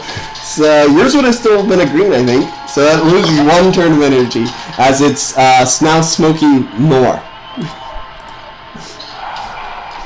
We can move it, can't we? Not really. Okay. So yeah, we have to get the We gotta get that whale out of here. We gotta kick that whale. Yeah. If I'm given time, I might be able to disrupt their communication and give them a headache. That would be cool. Ralph, 4 orcas come for you Oh no. to defend their king, their liege lord. Just go slow when you do it. So I got green, white, green, green. And you got... So yellow, green, white. I think that's a green. The Orca dogpile continues. Yellows. And, I need you to make a... you've been attacked a lot. It's really messed with your focus. And you've been punched a lot. Like, this has not been the easiest studying rounds you've ever had. So as the Orca dogpile continues, bites everywhere. One of them actually damages you for 40. And as you're like throwing them off, just chucking orcas left and right. One of them like snaps on you, and I need you to make a Psyche or Iron Will roll. We'll do it off Iron Will. Keep my concentration. Oh, it's acting up again. Try. Just roll it in real life. Yeah. Weird. It's doing that. Okay, give me 1 second.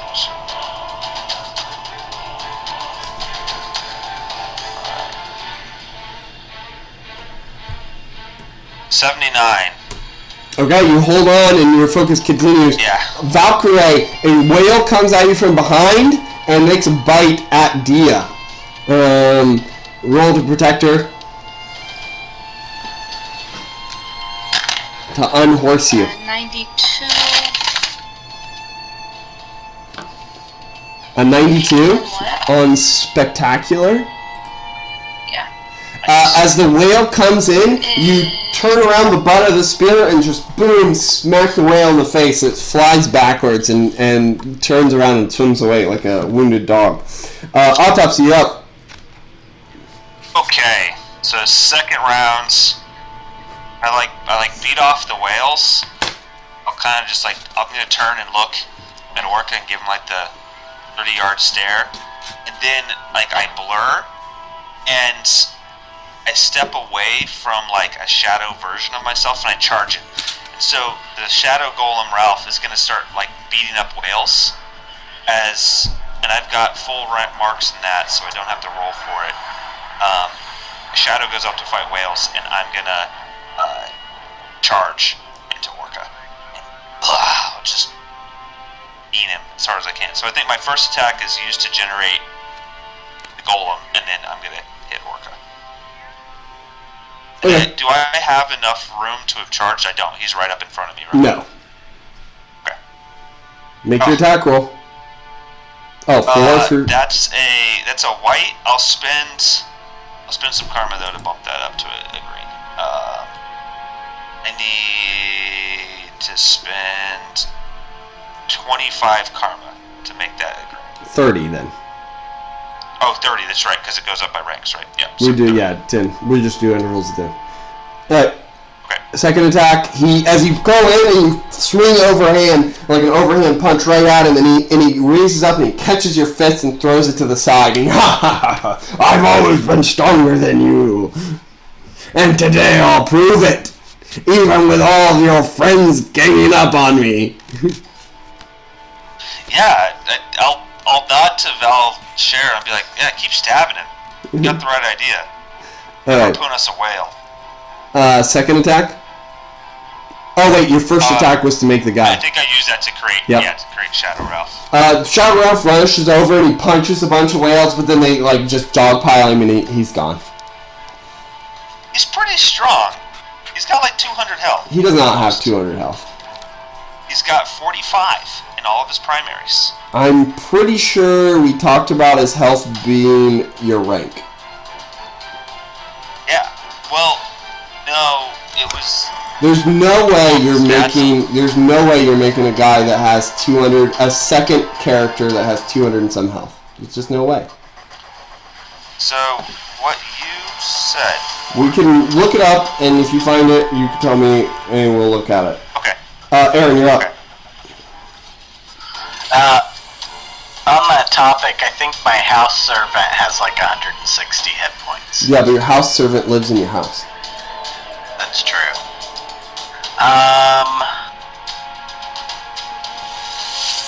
I'm looking through my stuff. Give me a sec. Okay, after Aaron will be Orca, so he'll make his moves while you're figuring out what's going on. It's a green. Oh, God. Anyway, he spends the last of his karma to get a green as he goes for your autopsy. He lunges at you, and he make an opposed strength roll as he goes for a grapple. Okay. Spends karma to get a green on the fighting, and then he grapples you. Grapples. These are some sucky rolls. Yeah, mine have It's a been really white. bad. I think he's got me. You're spectacular, 22. Yeah. 22 is a green. Okay, it's green. Okay,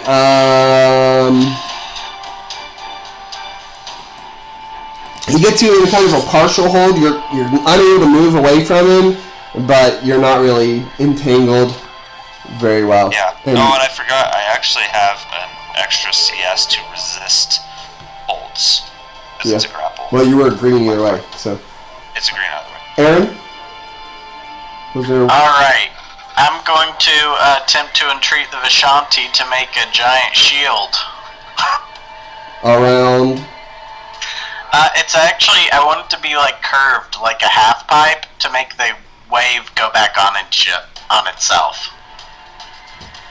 Outside the current existing giant shield? Right, like it'll be shaped around it. Okay. It's to make a big dent in the what's your rank in Vishanti? 70.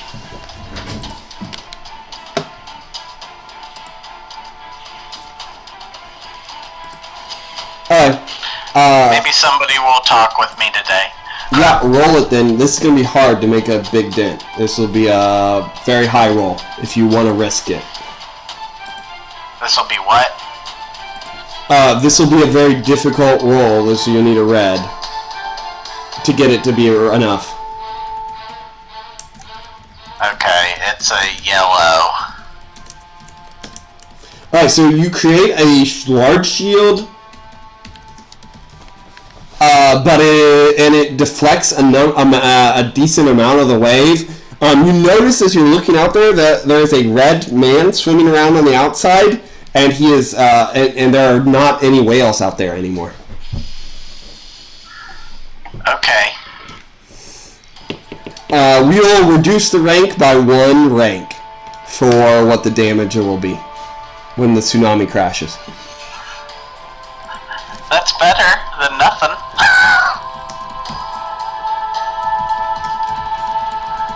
Shift 250 down to shift 150, guys.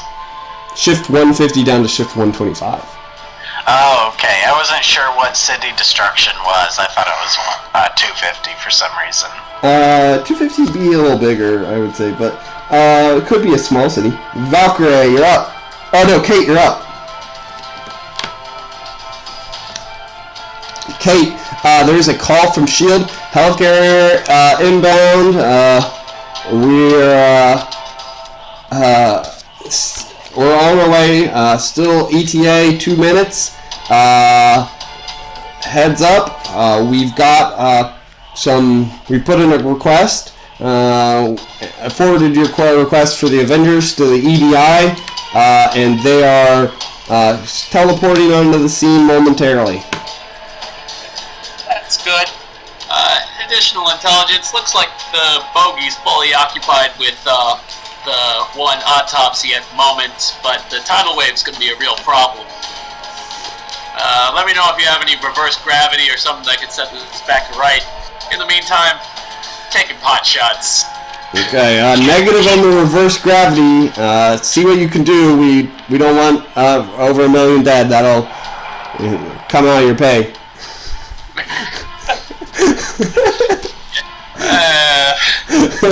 Yeah, well, let's just hope that generator survives.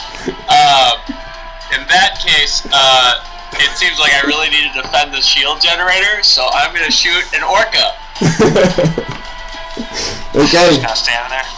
Here's 2 attacks. I think I actually get it. No, I don't. Are you going to shoot the Orca that was eating everybody and tied up, or the other Orca that is just... The one that actively bashed the shield generator. Okay. Yeah. Here it goes. Okay, it's a yellow. White. The Orca is unable to really move as it sees your blast and it tries to move and it gets shot and it rolls off the side of the building. And then you see splash. That is 1 Orca off the building. There's something about fish and barrels here, I guess. Shooting fish, whales on a building. Okay, Valkyrie, you're up.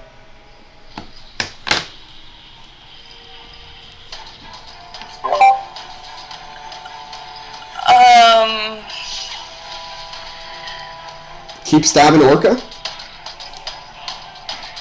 Yeah. It's good. Hey, when all you have is a spear, everything looks like a whale to be stabbed. Yeah. Yeah, okay. So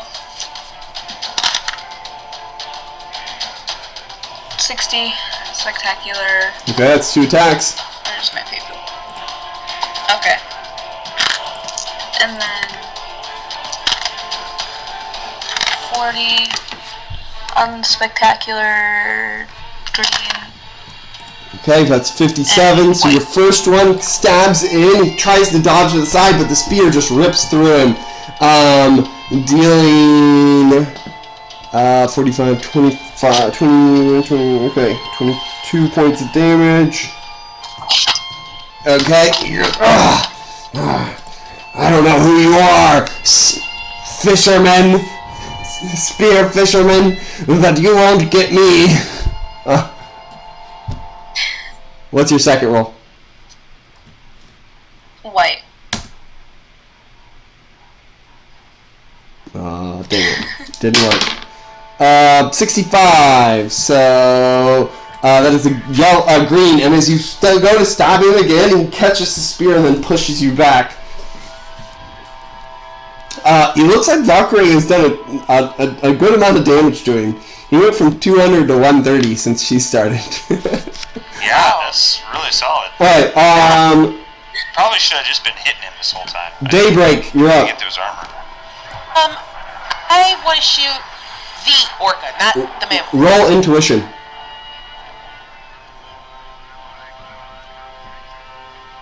Let's see.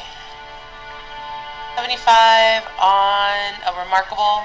You notice there's a lot of splashing, and you look over the edge, and there is a large group of orcas getting a swim towards to jump up onto the roof. Oh, can you put like a force field around it? I could try. I don't know if it'd be strong enough, but I could try. Like a cage, you know? You do your light Yeah, cage. Just to keep them out. Yeah. I could do that. Let me see if I get 2 attacks, and then... No to 2 attacks. Your light cage is But- smaller, so it's not like a big force field. It would be good enough to go around the machine itself, but not around the top of the What building. about the greater force field? Okay. Because in my greater force fields, I've got 10 checks in it, so it's automatic. Okay. What's the strength of the greater force field? Amazing. It should be more than that. Amazing's your normal strength. It should be at least spectacular. Do you have a listed rank for the greater force field? No, it was just a Yeah. a power stunt. So it should be at least 2 CS higher. So I would say it's spectacular because it's Okay. 1, you can't fire through it and you have to be inside of it, and 2, it's immovable. So the force field goes up, blocking the whole roof off. Delilah, you were inside a force field, looking at the outside, and you see that there are a bunch of whales about to assault it, but if you do anything, you might break the force field. Yeah. Are there any orcas like near us? Like There is one that is tied up currently. Okay, I'm not gonna worry about him. Well, I mean, he tied up a thing that has the body shape of a fish, marine animal. It's not effective. It just kind of kept it from closing its mouth, sort of. So Right. it's still flopping around as well as it did before. Yeah, I kind of want to get him out of there. So I would like to try to levitate him. And see if it's easier to do it when you're not in something's mouth. Okay, make a levitation roll. I will say you have a +1 CS on this.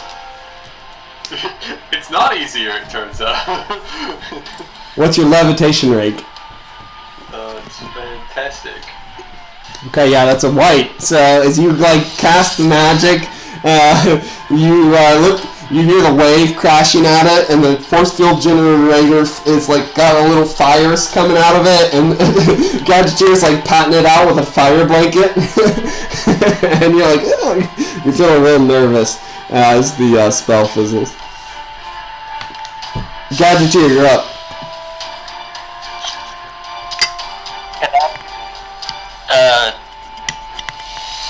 Can I maybe guide where people like Delilah has earth manipulation, and Daybreak just put out another force field? Can I maybe on the outside of where the tidal wave is coming? Can we maybe guide the rocks away to try to disperse the tidal wave? No, nobody has an effective rank that's high enough to do anything. Okay, I didn't know if it would combine the two, plus math, the power of math, Jacob. Your power of math has generated you a massive force field projecting thing that has protected a whole city from a giant tsunami. Yeah. I'm trying to use all of that to try to. I guess the question is, the massive tidal wave. do you want to electrocute the whale sitting in front of you that's tied up? Yeah, I mean it's part of the little disc. Hey, what's the attack. stun effect? Remarkable.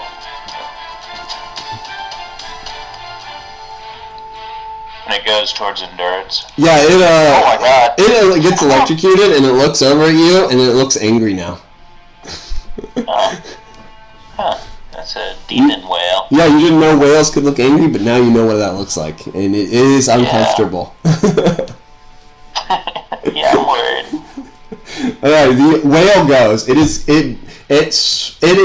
forgets its original mission and swings a gadgeteer. Wait, I didn't get to go? What do you want to do?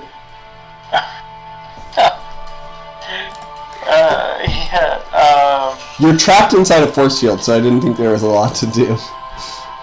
Shoot him, man. Shoot that whale.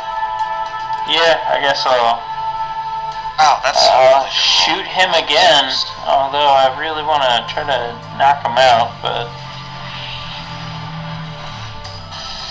that's pretty good. yeah. Yellow.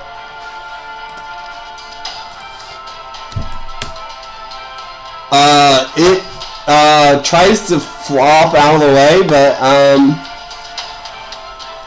fails as you abuse this poor defenseless animal that has never done anything wrong in his life. As it gets shot, it like shivers, and but it looks mostly fine. How much damage do you do?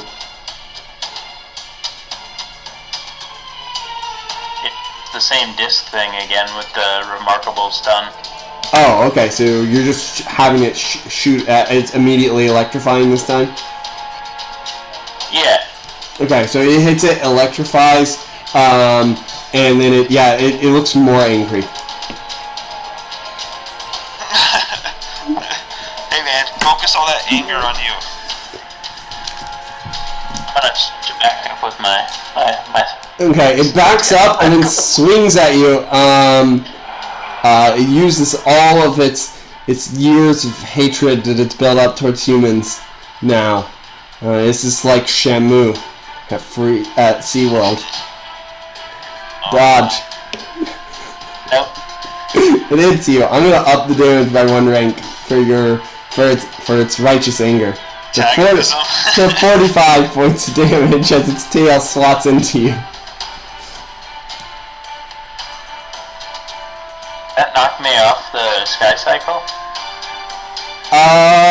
You are standing next to the machine, so you just kind of fall backwards and hit against Daybreak's force field. Your sky cycle's fine, it's parked on the roof. I don't think you could be working on a machine and riding a motorcycle. So autopsy.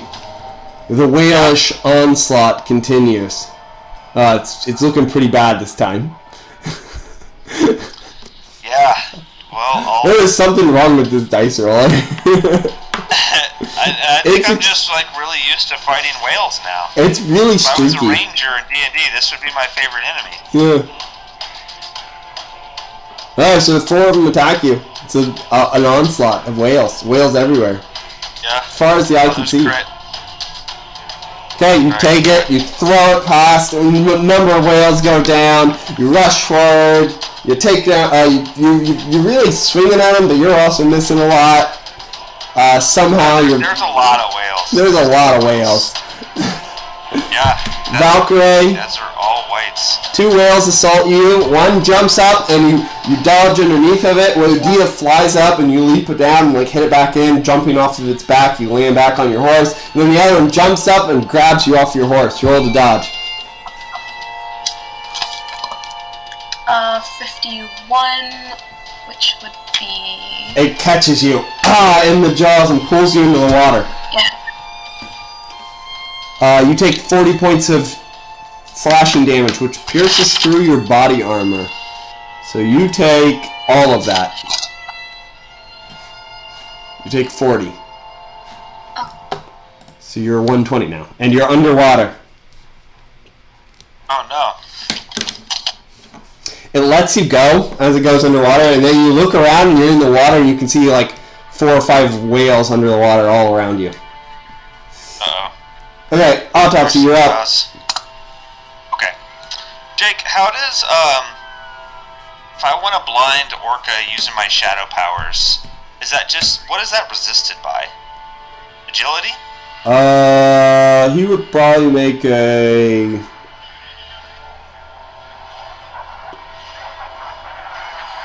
I don't know, would it be an endurance or a psyche roll? I don't think it'd be endurance, but maybe. I mean, I think it'd be more psyche. But maybe an intuition. No, I don't think it would be a psyche because I don't think blinding everybody for the whole fight, just basically willy-nilly, would be good. Good to the game. Oh. But they will resist it with it'll be a feat roll. Okay. I'd probably psyche, honestly. Alright, well, I want to try it. Psyche or intuition.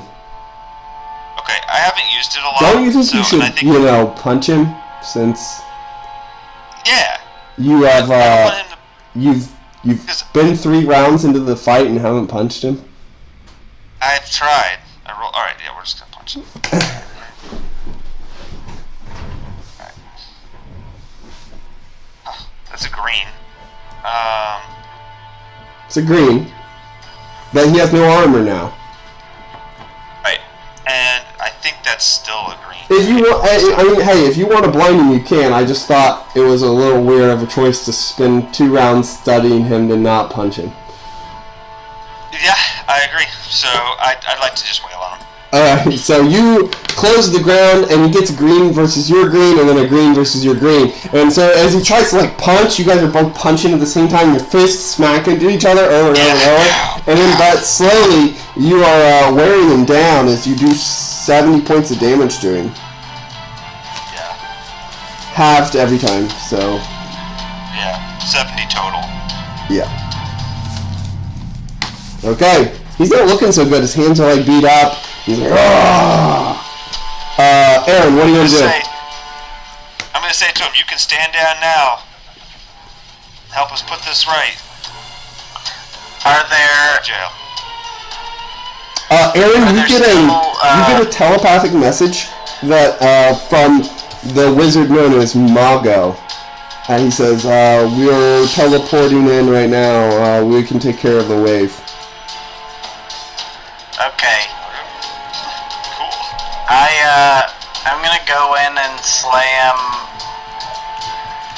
the, Orca, is he the Orca or Orca? Orca. Yeah, I'm gonna slam Orca with my telekinesis. Orca with a K or Orca with a C? I see. Orca with a C is a whale. Orca with a K is a supervillain. I see. I don't get 2 attacks. Okay. And 44 is a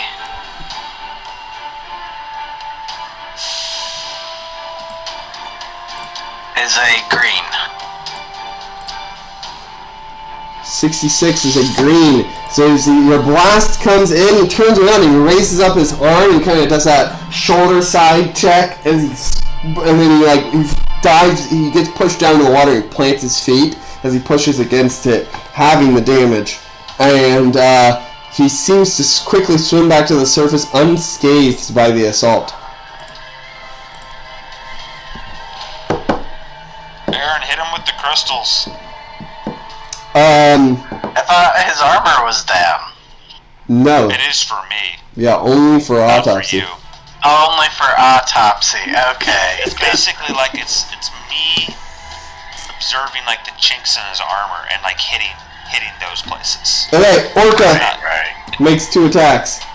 Oh my god, why does he suck? He's like, as he just does a monster move. He's holding his hands out in front of you, but it's useless. He's rolled nothing but fails all day. Alright. I'm gonna see if I can crit him back. Okay, Kate, you're up. No. There's something wrong with this dice roller. Yeah, it's sucky. I haven't rolled anything. Alright, so it's just me countering him. Boom, boom. Like, Orca, you This don't is, even look like... this is not right. These are way too low for a normal game. Like, everybody is very low. No, it's just a random walk, man. I see some knives upstairs. Yeah, Look at speeds rolls. Holy smokes. You wasted all of those. I did waste all of those, but we don't know what order they would have come in anyway. Alright, Kate, what are you doing?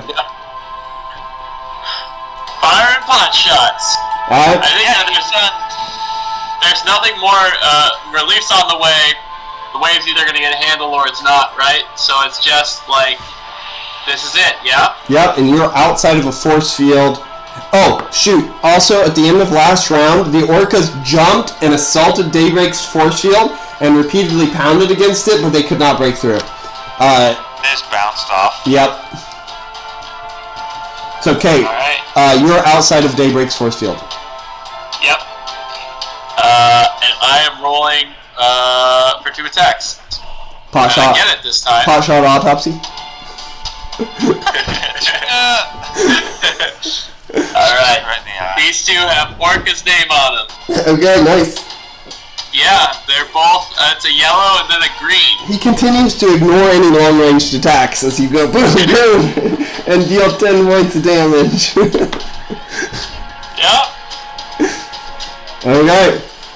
Now we are at Valkyrie. I rolled the EDI's entry point, by the way, so this is when they come in is when they actually were supposed to come in. So, Valkyrie, what do you want to do? I mean, I guess same thing as. Hey, if it ain't broke, don't fix it. Yeah, you've Done more damage to him than anybody. Yeah. Alright. Make the go of it. Okay. You got a pointy spear, and he's looking to be kebabbed. Finish him up. Roll for 2 attacks. Okay, I have 8. That is a red. So. Okay, you got 2 attacks. 31 green, and then a 4, which is yellow.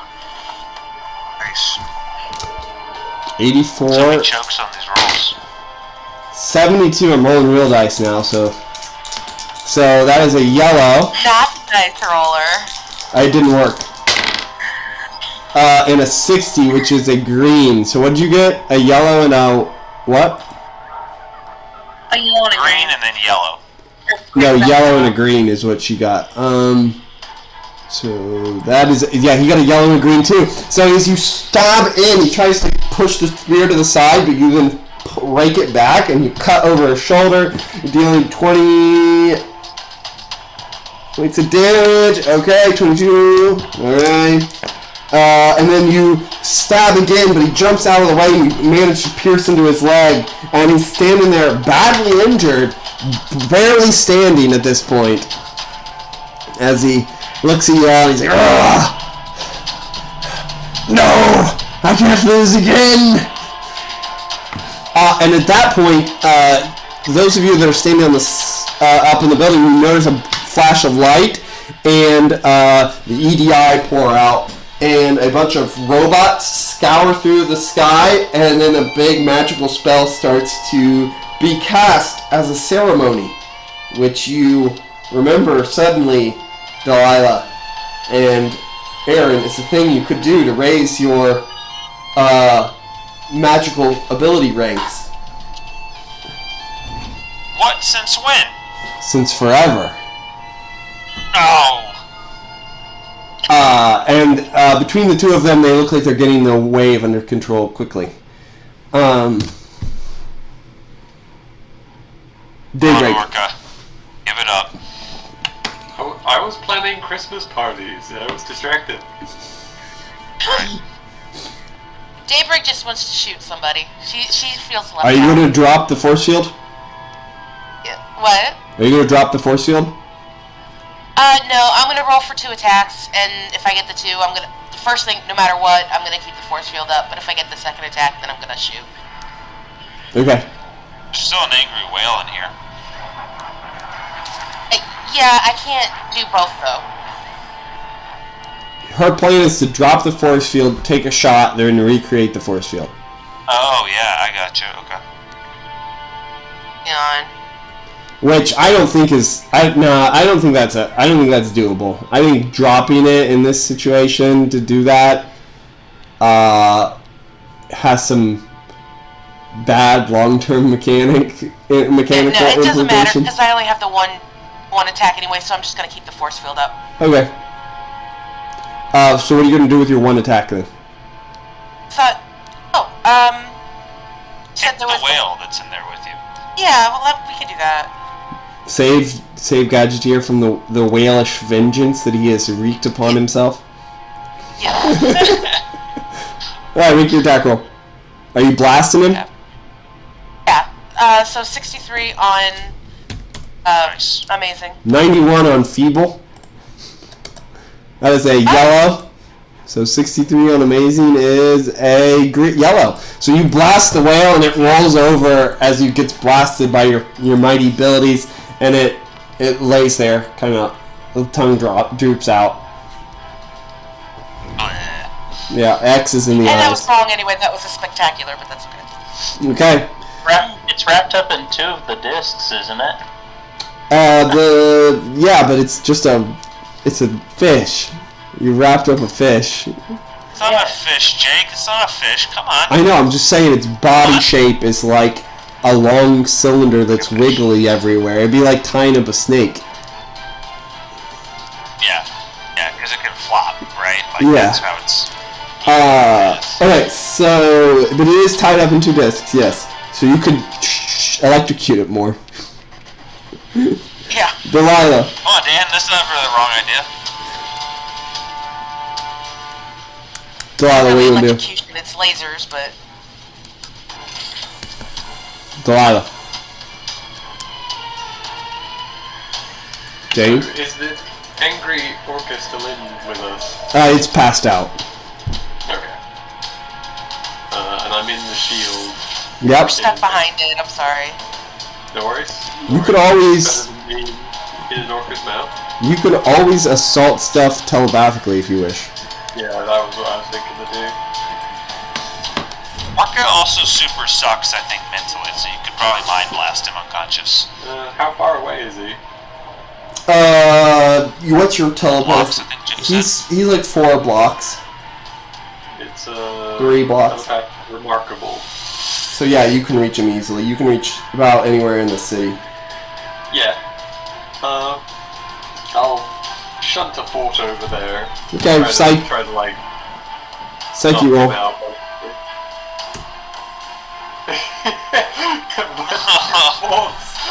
Of orcas and revenge against orcas, dude, just too much. Orca's overpowering. Very singularly focused. His poor psyche overwhelms your abilities, and there's that psychic feedback, and you like get the whiplash head and get a little nosebleed. Kill him, must kill him, have to kill him, wanna kill him. Okay, Gadgeteer, you're up. Can I try to use 3 discs at once to stun restrain Orca for like an extra charged 1 attack? You are trapped in a force field with Daybreak. Oh. Which in hindsight leads to some questionable implications of how your force field projector is shooting through Daybreak's force field. Well, we're going to just say since it's using some of the same energies, it's okay. We've done that before, actually. Yeah. No, wait, now Jake, is there like, Not a force field projector is there before. Is there like a doorway or anything, like a rooftop access? Can he like run down and like No. shoot him from a window? Oh yeah, you could do that, yeah.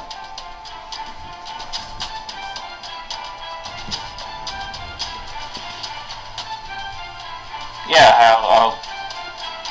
Because the EDI is coming and taking care of the tidal wave, right?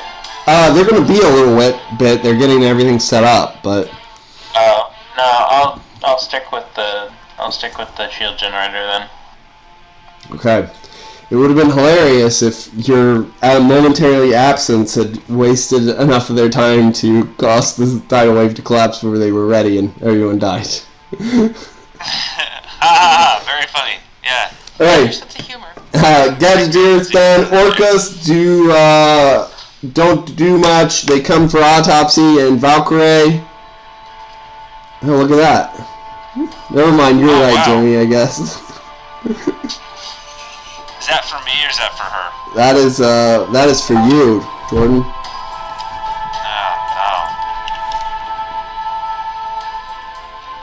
So that is a yellow, green. Okay, sorry. Thank you. Oh, white. I think that's a green. Red. Yellow. White, green, red, yellow. Alright, the first one jumps on you, bites you, pulls you down into the water, you elbow it, push loose. The next one's thrown at you, you boom, boom, throwing fists, kicks everywhere, beating them back. You single-handedly concussed a quarter of the active orca population. 25 orcas? How many did you say was in here? 100 of them? Yeah. Valkyrie, roll 2 dodges. You are swimming on the surface of the water. Dia's flying around up above. She can't get down to scoop you up because the orcas take bites at her. Okay. 88. Okay, so the first one rushes at you. You take your spear and then you dive underneath of it, and then you bring the spear around and like lock it around its tail and then flip it backwards underwater. What was the second roll? Okay, no. 80. 80 on spectacular is a yellow. 94 on incredible. Oh well, right, well they're remarkable. Is a yellow. So you are bit in the arm as you're trying to block another orca, and it bites hold of your arm and dealing 20 points of damage through your armor. More orcas batter at the force field. There are cracks appearing in your force field. Daybreak. The mental strain is becoming intense as their continuous and non-stop bombardment in their attempts to get to the shield generator is it's continuous and non-stop. Okay, autopsy. Alright. We gotta finish this. We gotta put this whale back in his pen. So, first attacked, yellow. Gonna attack green. And I'm just going all out. Just gonna knock him unconscious. Oh. White and white. He's sticking to form now. So as you guys rush at each other, he swings in, and but you swing at the same time, like opposite fists coming in each other's faces at the same time. Before he can contact you, boom! You drill him in the face. He falls backwards and flops into the water, and then he starts to pull himself up, like as he shakes his head in anger, and you jump on top of him and you go boom, boom, boom, and just pummel him like 4 or 5 times, and then he passes out. And at that, the orcas are like, "Oh, the king is defeated." And I'm gonna grab him and like leap into the air with him over my head and like yell out in Orca, like, "Your king has been defeated. I am the master of orcas in Dublin." And they say, "We didn't vote for you," as they swim away. You never vote for kings. Be gone. He says he clearly doesn't know how Orca government works, and they're like muttering and right in front of you as they swim away. It's funny that their base intelligence stat is good, just the same as Benny Best's. And the same as Ralph's. So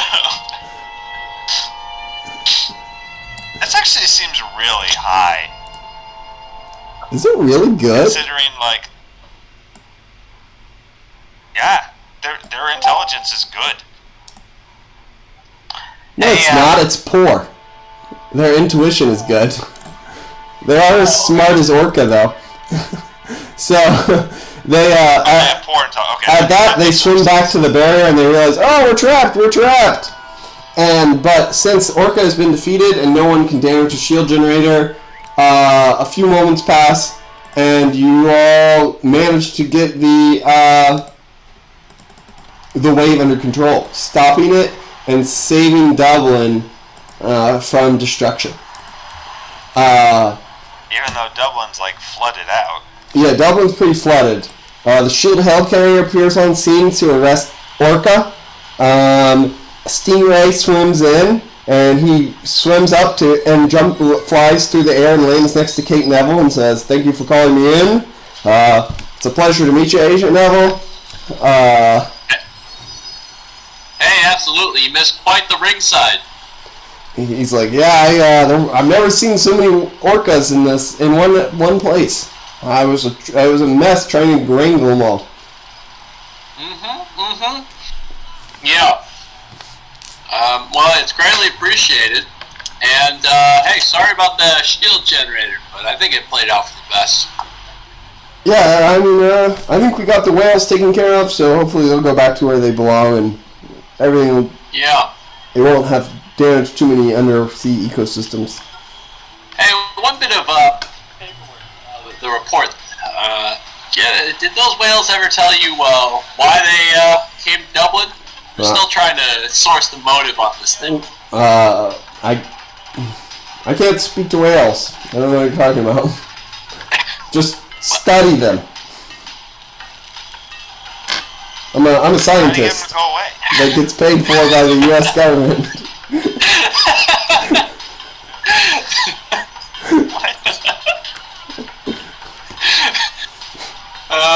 Budget cuts are a real pain. Yeah, I'm. Dr. Walter Newell. Do you know me? I think I'm in the Shield dossier. I mean, they said you were a whale specialist. Yeah. Well, you did a good job. Yeah, I'm a psychologist. Is that right? Alright, well, then I guess we'll just have to hear it from the Orca. Anyways, job well done. He shakes your hand again, and he dives back into the flooded rivers and jets away the streets. Also, I would also say this. Here's what Stingray looks like, so everybody knows. He's super cool. And he takes off his helmet, by the way, while he's talking to you, and he just shows himself as a normal man in his face. Sure. So I radio the helicopter and said, "This is Agent Neville to Shield HQ. Looks like the situation is fading into control. Should I make moves to approach autopsy?" Yeah, don't engage. We've got a lot of people moving Orca right now. If he wakes up, we're going to need him all. So if he resists arrests, do not pursue. Alright, well anyways, I'll ask nicely, just so that we keep this by the books, huh? Yeah, we're obligated to do that for the French and Irish government. Unofficially. When has SHIELD ever cared about other countries? When they pay a portion of the budget. Yeah, and since they had a national scandal that revolved... Yeah, I guess they're on good behavior now, right? Yeah, they're on probation. Yeah. So, cool spy gear. Can I get like a grappling hook rappel situation? Yeah, you've got that. You've got anything you've seen in a James Bond movie. Mm-hmm. And also, you also have a pair of cuffs, which are power dampener cuffs. Sure. In fact, Kate, do you wanna slap him? You wanna be the one to slap him on Orca? No, you're supposed to hold those for autopsy. Because they flew down in Mandarin armor. I know. So I'm repelling towards autopsy. Yeah, the Mandroids have like flown down and slapped the cuffs while you're holding him down because he started to wake up and he's starting to struggle. Yeah. And the power dampeners don't work on him because he doesn't actually have any superpowers. Yeah. He's just a strong fish man. Yeah, that's just his normal form. So. Are they like heated gloves? Do they like No, that would kill him. Dry him out or something? That would kill him. That's true. It sucks his life out of him, doesn't it? If it's bad enough, if he dehydrates enough, yeah. Yeah. Okay. So what you're saying is Aaron shouldn't use excellent weather control to make it warm and dry near him. No, you absolutely should. Yeah, you We could just have. like throw a I cup mean, of water he on his would face once an hour. He'll be all right. Alright, so, Kate, this is the important thing here. You keep going. So I'm moving in. Let me know when I'm in speaking distance to autopsy. Yeah, you're like rappelling down the side of the building. Autopsy's like holding him down, like against on a pile of rubble as he starts to wake up and struggle. Sure. And you land on the rubble next to him. Mm-hmm. The mandroids have now moved in, and they've braced him with secondary adamantium cuffs, and he's like struggling to get out. And then they cuff his legs, and then they put a set of chains that cross his body, and then pin him up. Yeah. And so I say, well, Mr. Contain, that was a hell of a fight. Yeah. You the one taking shots at his back? Just a second. Yeah. Oh, Oh, we lost him. Yeah. Now I'm back. Sorry. I do suppose introductions in order. My name is Agent Kate Neville, field agent for SHIELD, and suppose that I'm working your beat, so you may be seeing more of each other. This is my opportunity to put you under arrest, Mr. Contain. As you see, you are actively wanted. However, were you to quickly escape the scene, I don't think there'd be very much complications with the initial report. Alternatively, you could always come quietly when I take the cuffs out. Well, Agent Neville, what you said? Neville. Excuse Neville, me. yeah. My bad. Agent Neville, it's Christmas Eve. We just saved the city of Dublin from utter destruction. It's going to take a lot pumping this out. I really don't want to talk to you guys. I think accusations against me collaborating with Hobgoblin are pretty evident. I hope that is, given my history with your organization and Roderick Kingsley, you would understand that I would not ever collaborate with him for nefarious purposes. And I think that my service to this city and this country these many years should speak for itself. One of the mandroids says, God damn, while he's talking, he's distracted. I have the cuffs out and I'm handling away for him to stop rambling. So, I'm going to wish you all a Merry Christmas Eve, and I will see you after the holidays. Ooh, and I'm going to dive into the ocean and swim away. Aaron casts invisibility on himself and follows him because he doesn't really know how to keep in touch with him. The mandroid's like, hey, you would have gotten a promotion. And then I'm going to have Evie patch into his comm, into her comm, and say, thanks for giving me a break there. You need to make a computer's roll for Evie. It's going to be a difficult roll. As she's saying that, she's responding to the mandroid. I don't know what you saw, but he just resisted arrest. Is that your roll? That's cruel.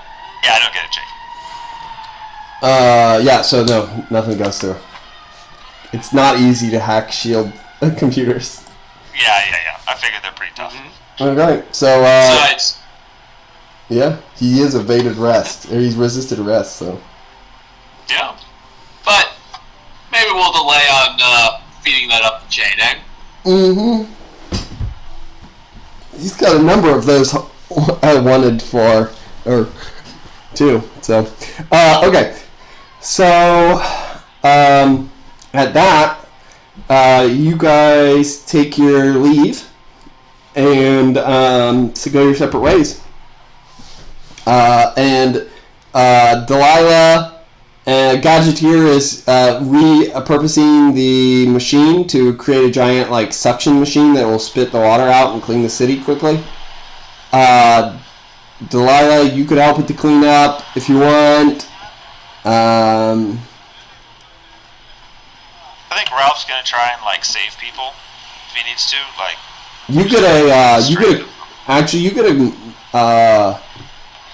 Delilah, you get a telepathic ping from Dr. Strange, from Clea, actually, who says, Delilah, we were invited to a Christmas party that was supposed to start 20 minutes ago. There seems to be nobody else here. She's like, oh, I'm so sorry. There, a problem with orcas came up.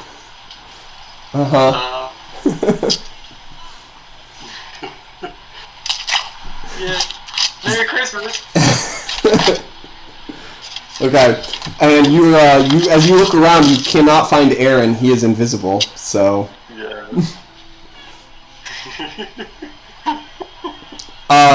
Kate Neville, Dr. Banks calls you. Mm-hmm. She says, hey, I was invited to go to a Christmas party.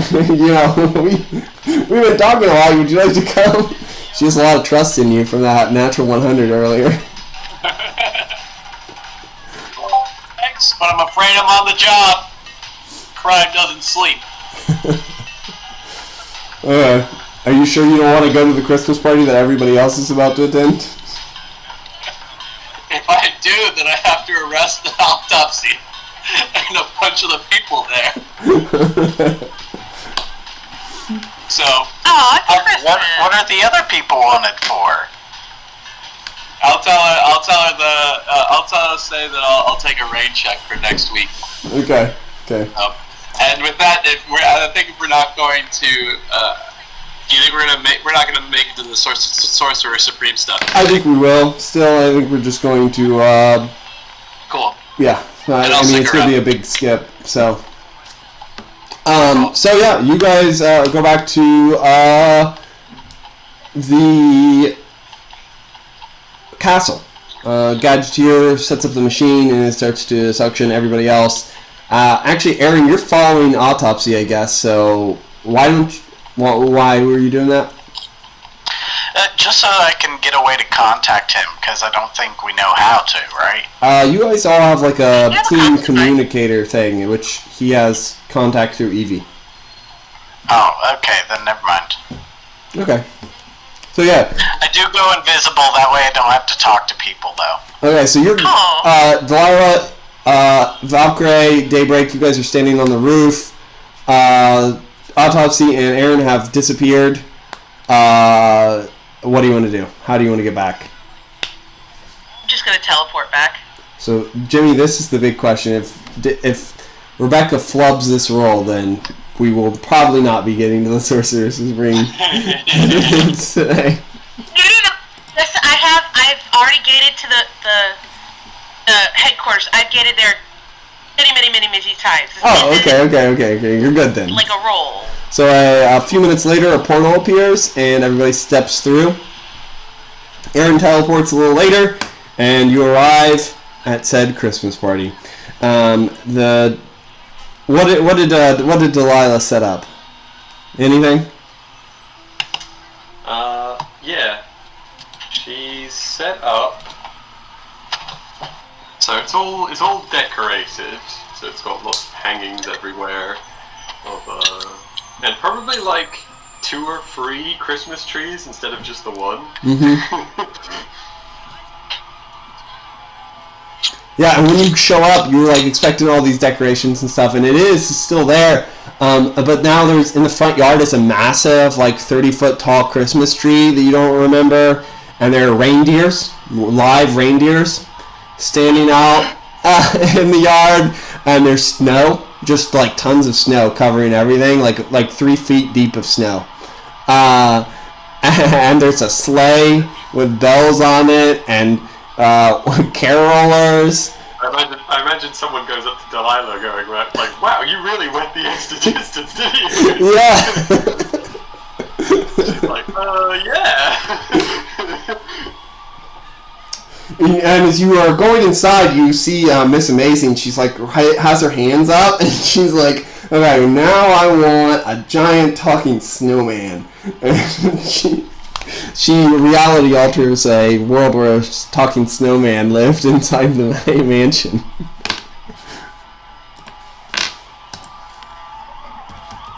Excellent.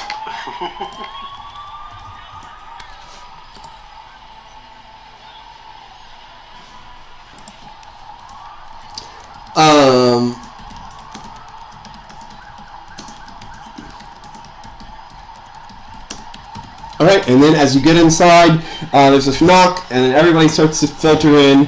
The Contain family shows up, they're all here, the Gaelic Guardian, Dr. Banks, the Hunter is here in his costume, and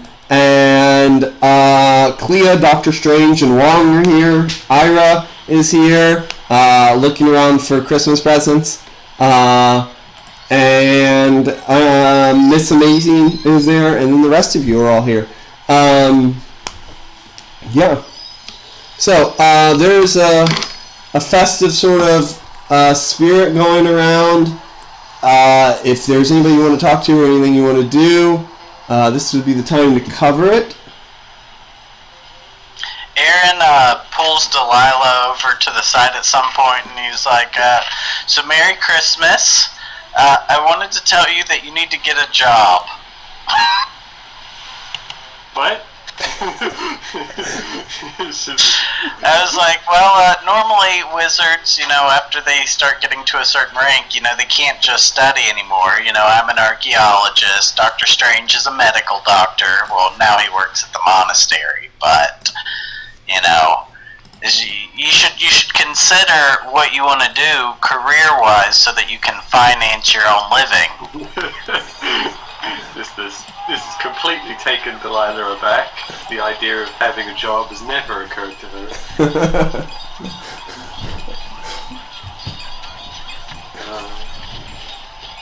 Poor Delilah. Are you sure that's necessary?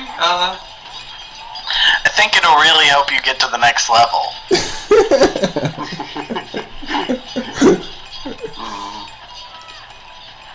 Miss Amazing walks over and she's like, "Oh, should I get one too? I could." And she like makes a block of gold, and she says, and then it disappears a couple seconds later, and she's, "Damn." Yeah, you should put some thought into what you want to do. Outside of magic or sorcery. Okay. Maybe can I be an archaeologist? That was pretty fun. You can apply to some schools. Okay. Got it. She goes over and like gets pulls open the laptop while everybody's like listening to Christmas music and everything. Looks up archaeological schools. The first one that pops up on their list is like the University of Edinburgh, where she's where you work.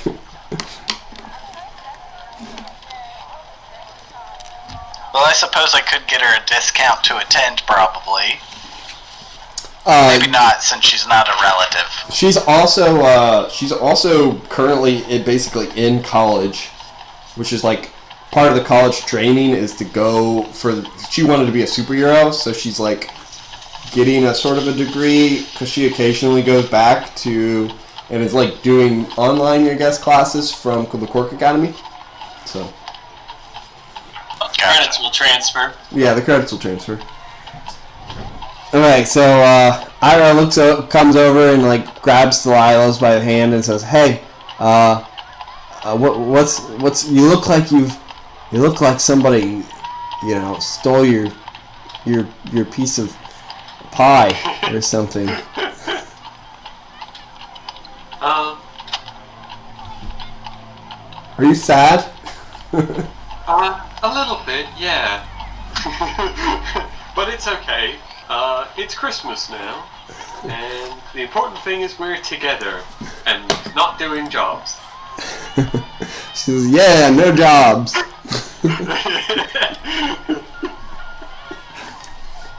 You see, as you like the camera pans off, you look over and you see Clea and Doctor Strange to the side, just shaking their head like no. I'm looking at Delilah's CV, and I've got crime, I've got breaking and entering, I've got stealing. The hunter comes over and says, Daybreak. Daybreak, I'm not sure I should be here. Hi. This seems Fit right in. seems very civilian. Oh, sometimes, but you never know. The floor could open up and a demon can come through at any moment. You know, it's a toss-up. He looks around. Wait, who is this? At the he looks around at the person drinking eggnog over there. That's like Doctor Strange in his cape and Gaelic Guardian talking to a doctor. And he's like, okay, I guess. The hunter is somebody that Daybreak worked with when she kind of disappeared for a couple years, and he was like a former partner. Oh, gotcha. Okay, so last thing we'll do is Ralph contains, unless anybody wants anybody else to talk to, there's an emotional, since Autopsy's back, there's an emotional reunion, as it's been like 2 months since you last saw your family, and there's like a family hug kind of thing, and Great. and you speak to Gaelic Guardian Emily Bank, and she's like, hey, I met this really nice woman that you might like to meet. Works for S.H.I.E.L.D., Kate Neville. I tried to invite her to come, but she just said she didn't want to go. We have like a little bit of an awkward. I was like, she tried to arrest me after the whole Orca thing. She's like, her face goes a little pale, and her smile drops a little bit, like, whoops. It's okay. Ralph just like kind of laughs about it. He asked them. He's like, hey, what do you think? I mean, what do you guys think I should do? Should I turn myself in? I feel like it's just gonna be another dog and pony show, and tie up a lot more time, and I'm kind of tired. They're concerned that you'll go to prison forever if you turn yourself in. That's their talk. So we will we'll do Autopsy insisted on a white elephant exchange. So have you guys like sit around and play some games. Doctor Strange sends Wong off to go like pick up some fruit from the Tibetan monastery that he works from. Comes back for like a fruit cake, and that you guys are snacking on. And there you go. What do you got? So here we got 6 of you. How many people? Yeah, how many people we got? So we each got a roll a number. Roll a d5, Jordan. All right. Hold up here. I messed it up. So. All right. 3. Okay. 1, 2, 3. Oh wait, you've got 4. So 1, 2, 3. You could pick. Daybreak. You have Daybreak. Aaron, roll a d2. 2.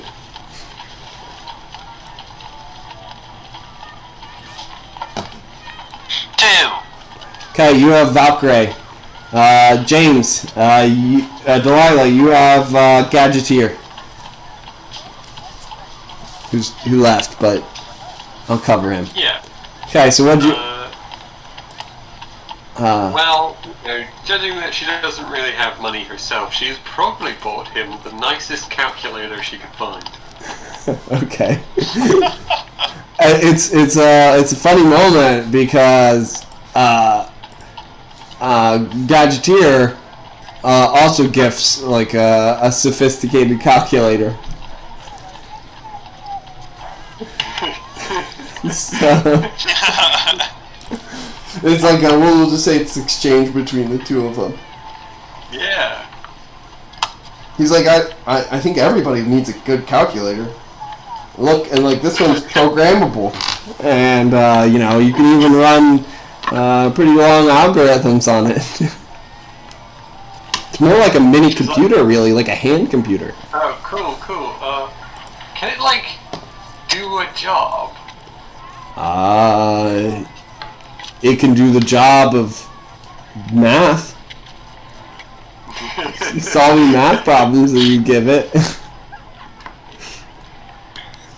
Okay, so Autopsy, what did you have for Daybreak? I give Daybreak a voice changer mic that he invented. They came up with, so you can make yourself sound like any other person in the world. Okay. Thank you. Daybreak, what did you have for Autopsy? It's helped me get through the last 2 months. A mug that says the best boss ever. No. Oh no, you'd be happy with that. He thinks Actually, she got him like a personal like disguise kit, as like the fake noses and the wigs and everything, so that he could still go out and see his family. you have there's also the mug, right? The best boss ever, and you're like, oh, that's great, and then you remember that the other person that got you the best boss mug ever was Elaine. And it's Yeah, I got a place right before this one. And I take my image inducer that's like a pen, and I just like kind of slip it in my pocket as I'm like looking at the disguise kit. I'm like, this is great. I can come and see you at school. Aaron, you're up. Aaron and Valkyrie. So, I got Valkyrie, like, some horse armor made out of steel. Okay. Sick. Yeah, okay. We can do that. Dia has horse armor if you want it now. Is it all carved with like cool like ancient runes and stuff? Sure. We can say I use, like, magic to just put in some little fake runes and stuff that don't mean anything. Okay. That's I can't afford a customized, set without magic. It was expensive. You had to have Miss Amazing just keep making it until it was permanent, because the steel armor itself was too expensive for you to afford these days. You know, it's good having apprentices. Valkyrie, what'd you get, Aaron? Oh, I would have guessed. She got him the entire like complete collection of Indiana Jones movies. Marie? You're muted.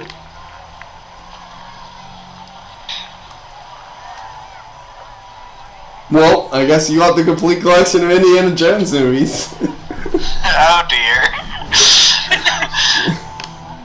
Aaron thinks about a special dirty cupboard where those can stay. She says, I know you like old artifacts and stuff, and this is like my favorite archaeologist, so she doesn't know who your real identity is, so she gives it to you. I don't think any of us do we?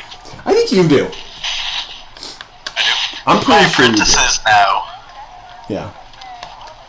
Okay, and that's the end. The next couple months pass by, getting us into, by the end of it, getting into March. Correct, Jimmy? Jimmy? Yeah, it was March / very early March. Yeah, March 3rd. Yep, there we go. Took me a second to find it. Alright, so the next 2 months pass by pretty uneventfully. You do some minor crimes, you fight some old villains, beat up Sludge, chase after the plant guy again. Daybreak, you beat up Dragonfly and face some goons. Delilah, you have a hint of Algernon Crowell doing something, and you go pursue it and investigate him, but it turns out to be unfruitful. Aaron, you find information that a guy that you're struggling to remember, but Delilah seems to think that he's your arch nemesis. Dr. Lancaster is active again, that he has escaped from that alternate dimension that supposedly he was imprisoned in, or left in. So, it can't be that important.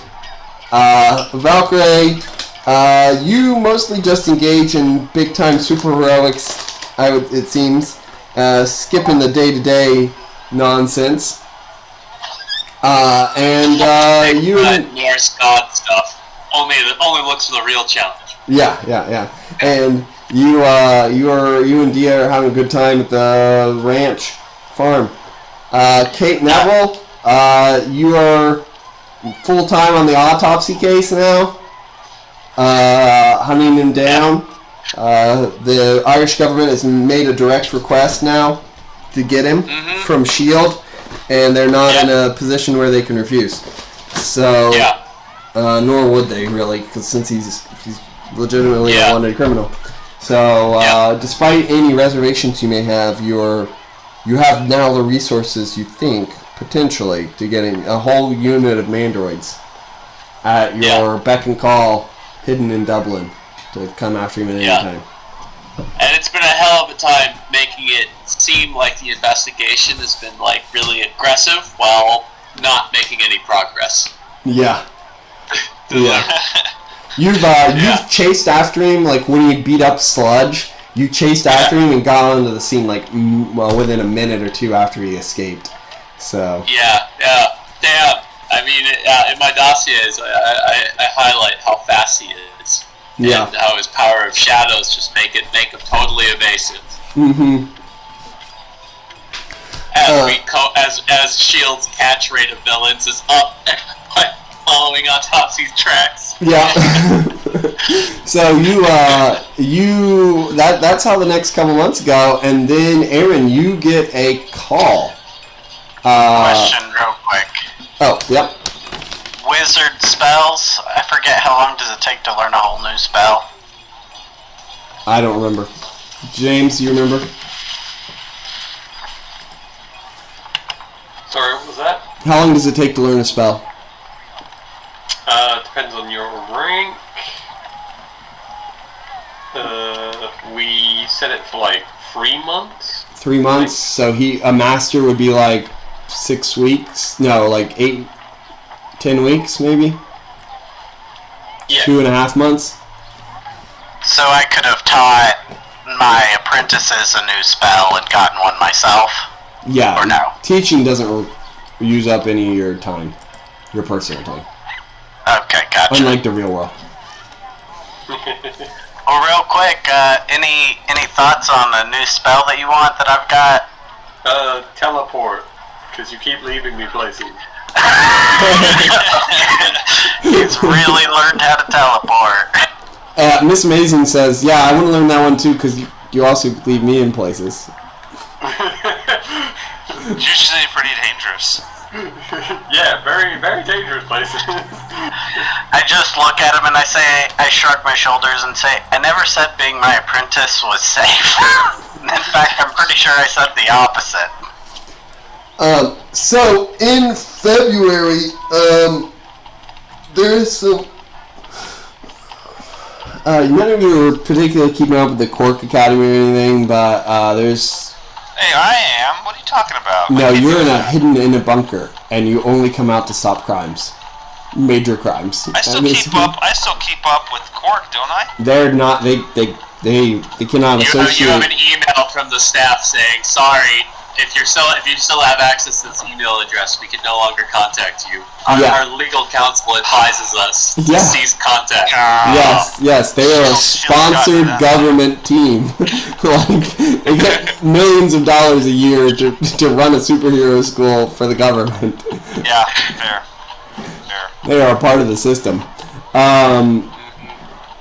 So yeah, none of you are in close contact with them. However, there is a contact made to the Exiles at the end of February from a guy at Timely Industries, a major industrial organization that has been active, and it is Afzal Zaman, Dr. Afzal Zaman, who has contacted you all. And this is February 28th, March 1st. On March 1st, he schedules a meeting with the exiles. He says, I have something that is very important I need you all to see. This could be a matter of the future of the whole of all of the continent, or maybe even the world. Okay? And who does everyone show? He works at Cork? No. Who did you say? I was just thinking. I had some news from Cork, but none of you guys keep up with it. So. Oh, Miss Amazing does. She says some of the older students have graduated to Aaron, but she also has heard that there is a funeral going on, or there's a funeral going on at Cork. So, for one of the students. Oh, I gotcha.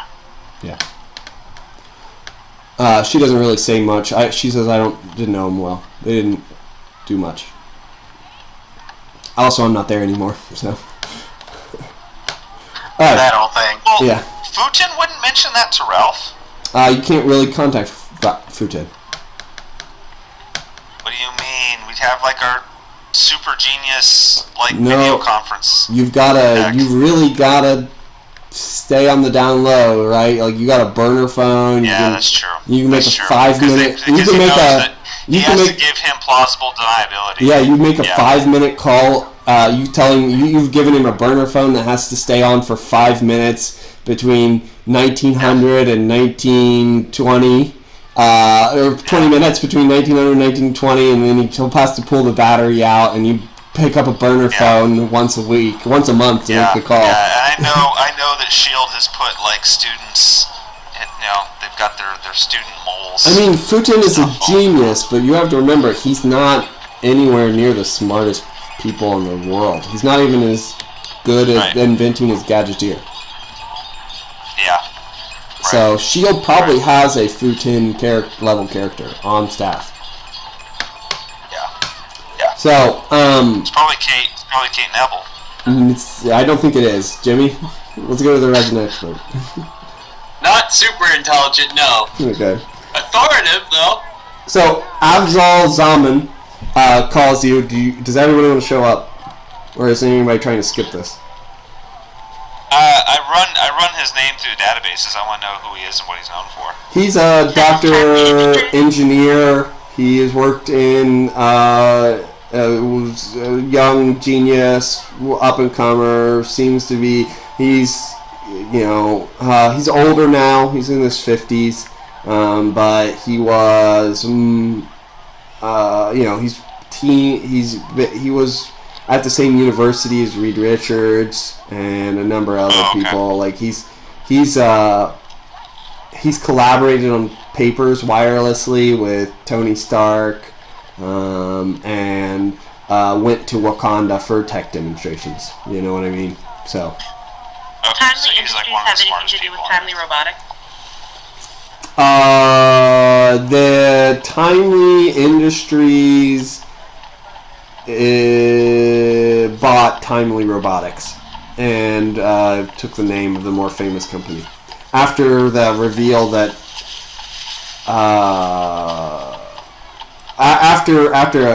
the only thing that's known about that is there was a incident there with the superhero incident that damaged the robotics company's bottom line.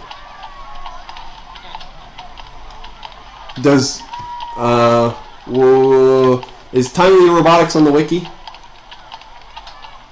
I don't think it is. It just happened to be in the Mandroid. I was listening to the Mandroid recording, and that wasn't it. Yeah. So they're related. It's a subsidiary now. Okay. But they were the ones that invented the Mandroids, right? No, they did what did they do? Do you remember Daybreak? They They're provide a manufacturer for Stark Industries. they're Yeah. what? They were one of the manufacturers for Stark Industries Oh, okay. Yeah. equipment. There you go. They didn't invent mandrakes, though. Is that what you said? So, there. Okay. Yeah. Look at that. Look, we're pulling full circle. I think I'll call a team meeting and hear what this guy has to say. Okay. You guys go there. You meet up in London, the Timely Industries office headquarters, main headquarters.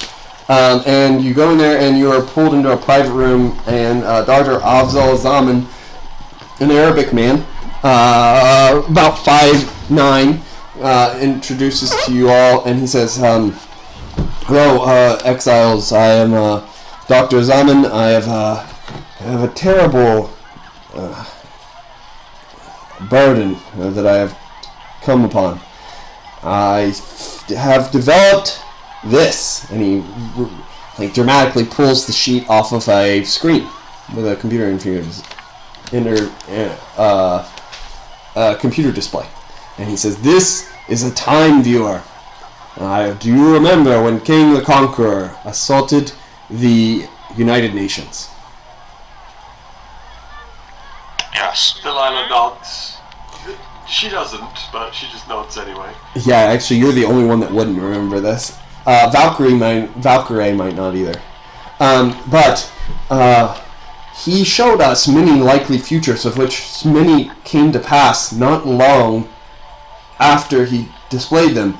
You heroes, and American heroes, defeated many of the tragedies he displayed, but I had been, since then, almost possessed in a desire to duplicate that technology, and I believe I have finally done it. This is a time viewer, and it can show likely futures. And This is not a good idea. he just flips it on to you all, and you see a display of near future. He says these are near futures. I can only project up to 1 year in advance, so I know that they will occur within the next year. Wow. Or they should occur within the next year. This and you see a ragged, older-looking wizard facing off against Benny Best and Doctor Strange and Aaron in some sort of frozen mountains. And then you see Benny throwing a punch. He misses at the last second. And the wizard's going to unleash the magic and open up this massive portal through the ground. And Doctor Strange pushes Benny out of the way, saving his life and sacrificing himself to stop the portal. And he says, I think we all shove her. "This, I believe, is to be the demise of Doctor Strange. A superhero, American superhero. I don't quite understand what his abilities are, but they seem to be some sort of energy projection. Nevertheless, the projections show that once this has happened, many of the time viewer instances, well, they get much worse, as if an incursions from some alternate realities increase."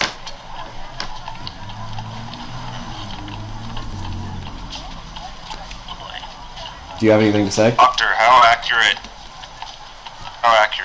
is your time viewer? I believe them to be success. I believe that these incidents to occur with a 90% likelihood. But that does not mean they are certain. This is not some sort of exact science. This is something that is as things are, without influence, likely to happen. So they're not immutable. No. As we saw, this is a duplicate of what off the chronal energies we saw displayed by King when he escaped from that Swiss prison we had put him in.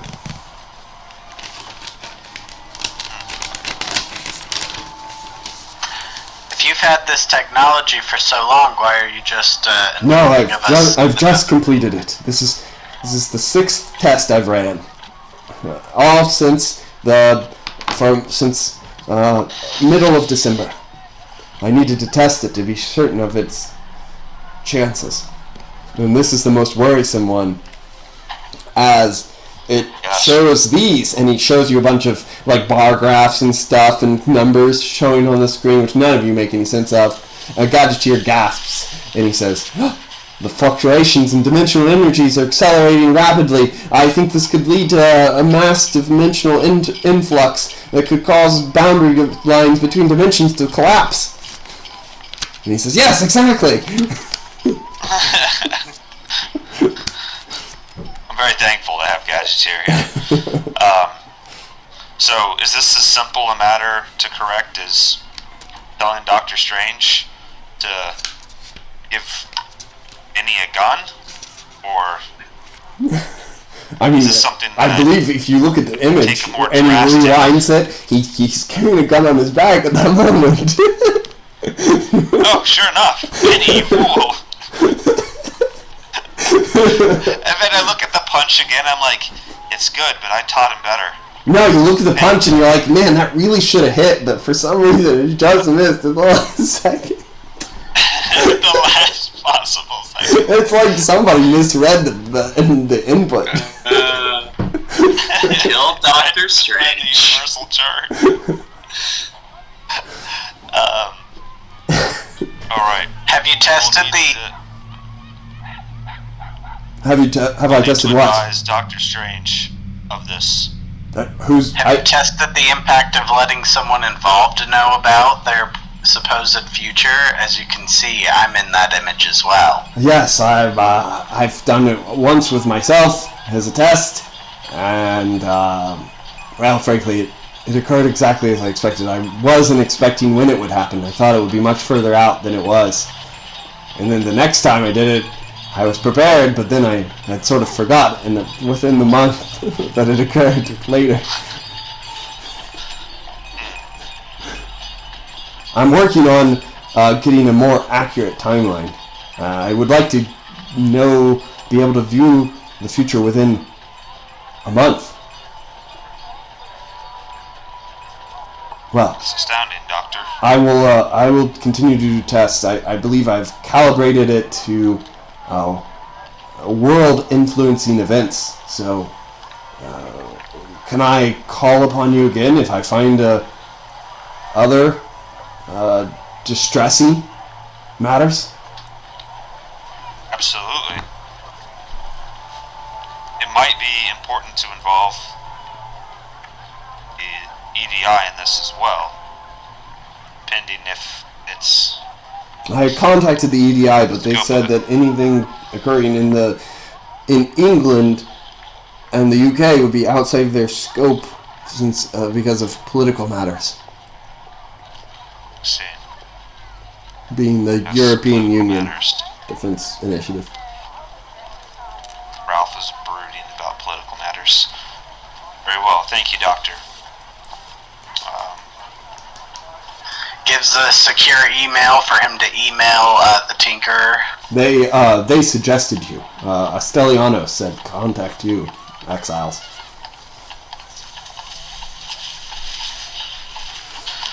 Aaron, is this information that you can convey to Strange? Yes. I'm not sure if it'll do any good, but... You can't let Doctor Strange die, Aaron. Delilah seems really, shook up by this. Benny, where is this? Doctor, you're not able to pinpoint a location, are you? Somewhere cold and snowy. Yes. Would I recognize his monastery? Because this is Doctor Strange's monastery, right? No. Okay. It wasn't at a monastery either, was it? It was. An ancient temple. Yeah. It's like a But I hidden thought- temple. Yeah, it was like an abandoned one, right? A ruined one, wasn't it? Oh, I thought we had to open up the gateway to Doctor Strange's temple or something. Yeah, we had to open up a gateway to get in. Yeah. Now, is this something, like, let's say Let's see, I Aaron can just look. telling Strange about it isn't enough to correct it? Is this something that you can have, like, a spell on standby that you could teleport us in to help assist? Should you need that in the future? Let's see. They were at Camartage, so. Oh, wait, that is. Yeah, I think that is. Is that Strange's house? Yeah, it's the mystical temple where. Yeah, it's Doctor Strange's monastery that he runs. I thought so, Yeah, it was. but I wouldn't recognize it, I guess. You do not. Okay. It looks like some sort of Eastern temple complex. Okay. I'll discuss with Strange and see what he says. Yeah, Doctor Strange is unreachable because he is not currently at home, as frequently happens. And you tell Clea, who, concerned, goes on the hunt up for him. I guess I will continue looking for him too. Yeah, you're on the look out for him, and then you get contacted by Benny, who calls for your assistance, and then the events play out as we saw them happen.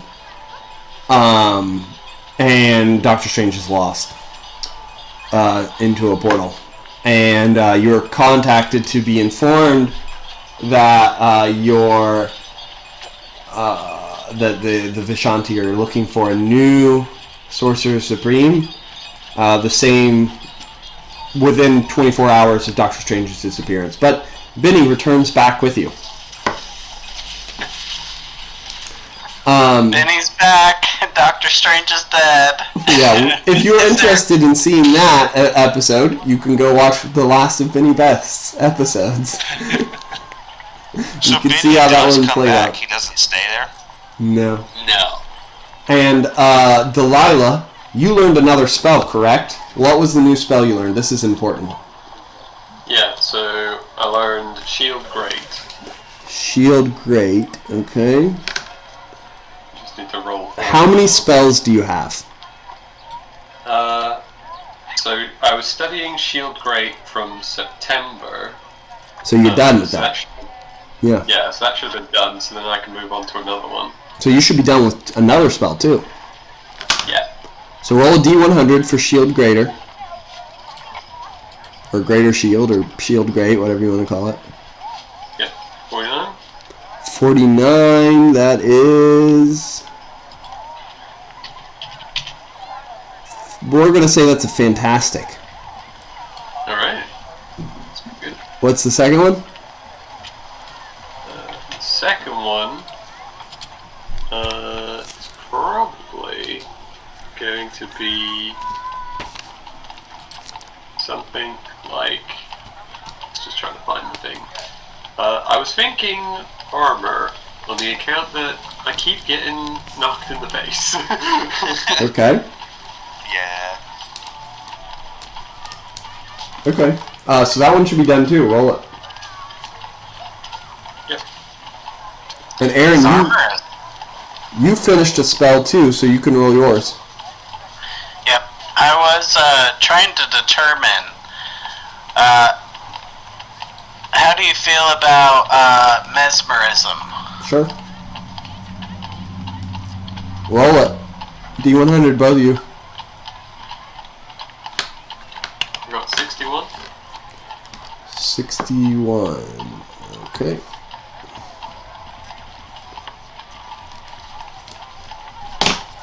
$61 is remarkable. We're using a different And I chart got this time. 52. Remarkable. Okay, how many Okay, so spells do you know? Delilah. Now. Let's have a look. So, In order spells, I guess. I guess maybe total. I don't know. Just tell me both. 10 order ones. 10 order. Yeah. Okay. How many do you have over incredible? For order, I've got 1. I've got 3. What about chaos? With chaos, I've got. They haven't changed. So I think I had it was like 7 or something. Okay. So, and how many of those are over incredible? Quite a lot of them. Okay, so you will teleport. It finishes early because you are now, and at the end of that, and in the middle part of February, Aaron declares you a master. Nice. Nice. 67 for teleport. Graduated.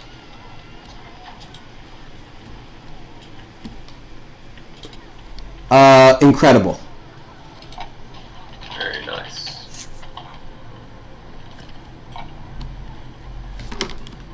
Excellent. Yep, so you're a master now. Yep. And Now you don't have to listen to me when I tell you to plan a Christmas party anymore. you can't learn spells from your master anymore.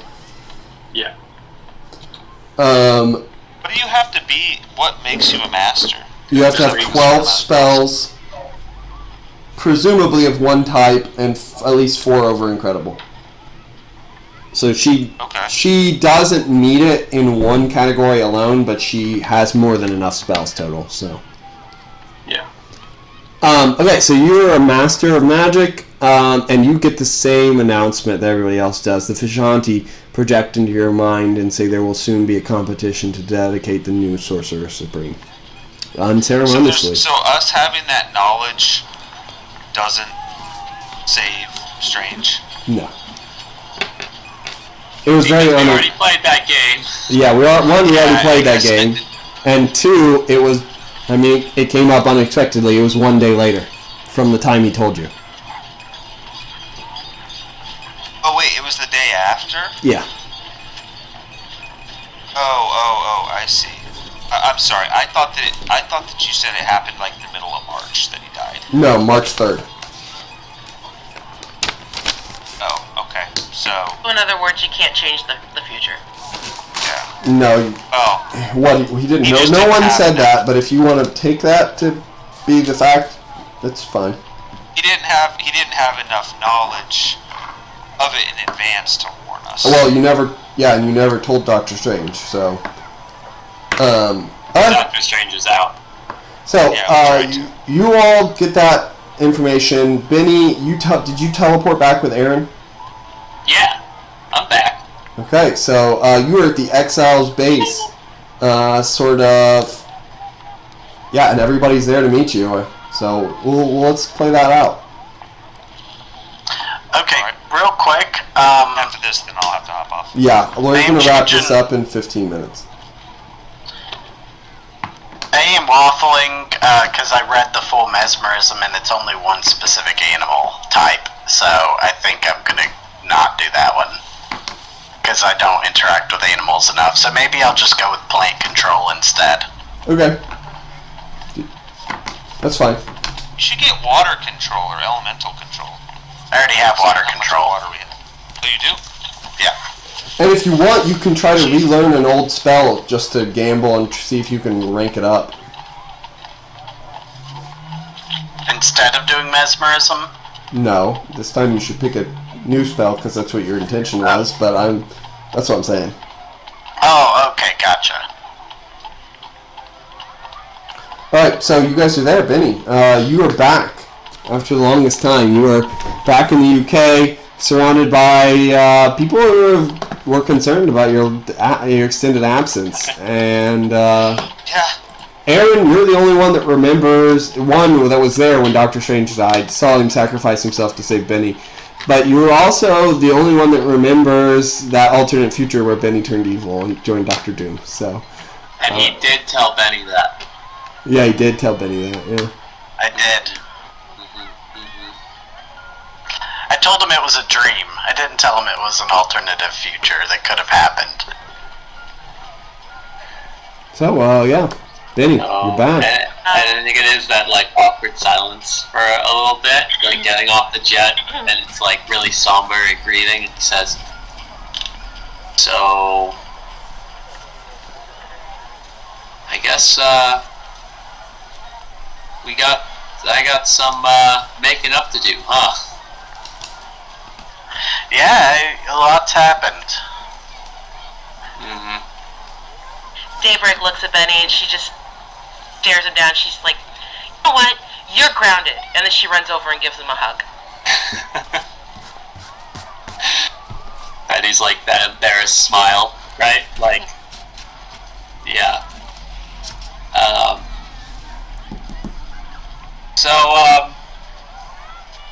Look, Aaron, are you going to become the next Sorcerer Supreme?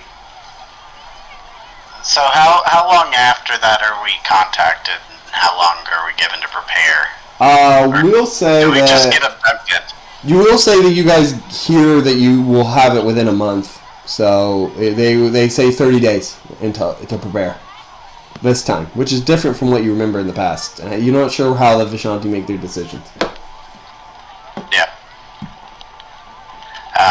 Yeah. Well, I will spend that month preparing. Well, you're in the scene right now with everybody else. Right. So. We'll see. My main goal is to not let it be in the hands of someone who will put Earth's future at stake. Delilah, you also got the call, by the way. She did, and she's a bit distraught about it. She doesn't want to talk to Benny. She doesn't know Benny. Benny's probably fine, but she's mad at Benny. You did know him. Like you went on a couple adventures with him and stuff. Didn't you guys? Yeah, but we're not friends like that. Yeah. And at this rate, we may never be. Why is Delilah so distraught over Dr. Strange? Oh, because Doctor Strange is like one of her adopted fathers. Oh, okay. Like, Yeah, she lives with Doctor Strange for what, like 3 years in game? Yeah. So she's pretty upset. Well, I know it might not mean much, Aaron, but you're gonna need a bodyguard.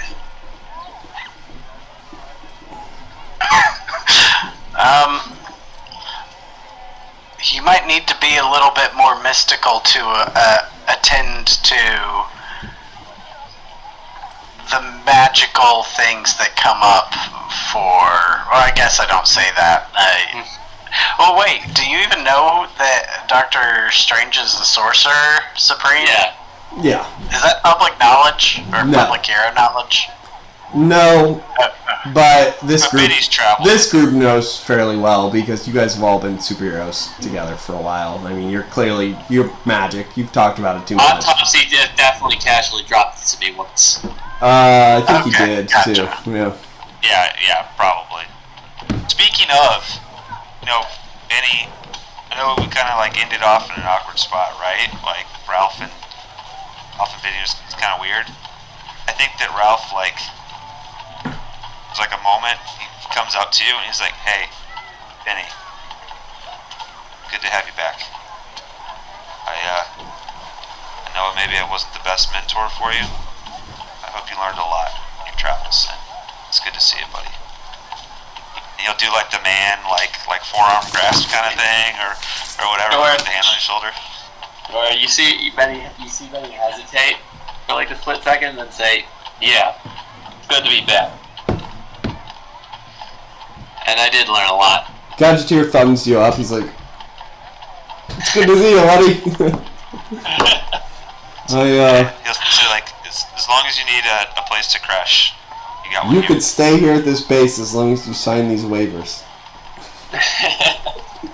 If they, if they have to do with being hurt, it's a pretty low risk thing for me.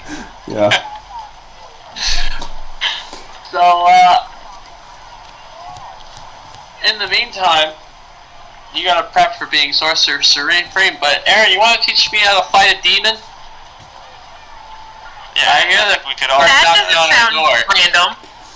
So at that point, I think you guys start to split up. Benny's really insisting on this. Aaron, what do you want to do? I'm not really sure how to teach a non-magic person how to fight demons. Well, the first I thing you think would do when- is test him to see what sort of magical potential he has. And the result is basically a dud. His magical potential, he can do personal spells. So, which is the basic of every person that has a pulse can do personal spells. So, Yeah, and I think when Benny and Aaron are alone, because I think Ben tells him, if you've seen me been corrupted, and Doctor Strange gave us that order, then that's gonna keep me on the right path. I've traveled a lot and I've seen a lot of ways of living, but this seems like something I gotta do. Please don't send me away, Aaron. and in terms of training somebody, you could teach him quite a bit of the understanding of how spells and magic and stuff work, and he could know things, and he's pretty durable. So you could equip him with magical equipment, that could duplicate spells. So. Yeah, I don't know what sort of a magical arsenal you want me to have in my house. It's pretty basic stuff. You've got the artifacts that you have noted, and then you have some dangerous, kill you artifacts, but. Right, they're not really meant. There's not really a good use for them at all. They're just oh, this is the stone of death. If you lick it, you die, just like arsenic. Yeah. Yep. It's just a block of arsenic. With a slight magic hum. Well, speaking of, on that note, the magical effect is that it hums at you. Yeah, it just makes a buzz, like a low buzz.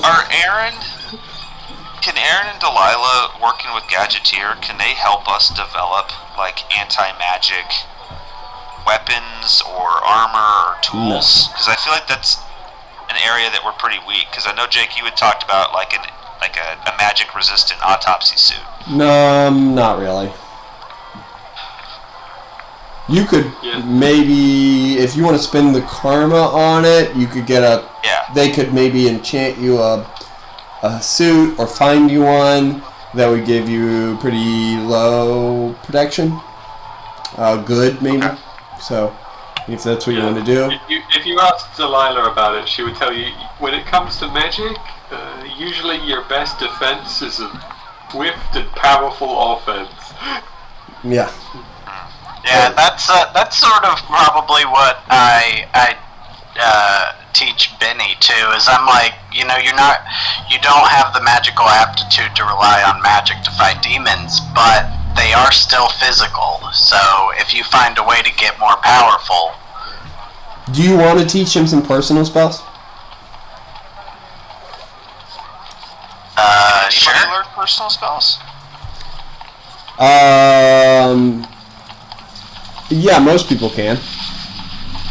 That's cool. I would say that we're not going to give it to everybody, but here's the thing.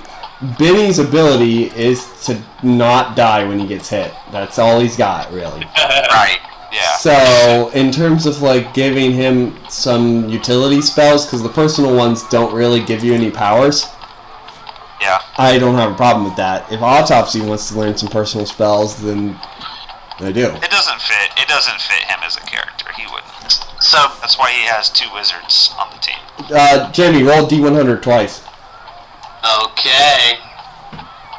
These are the personal spells. He needs that heal spell. Really, I'm hoping for growth. You don't want the heal spell. He's probably not going to get grow. Well, I got mental barrier, That's a good one. and I don't know what 37 does because it's not on the Foretelling. list. Okay. So foretelling is...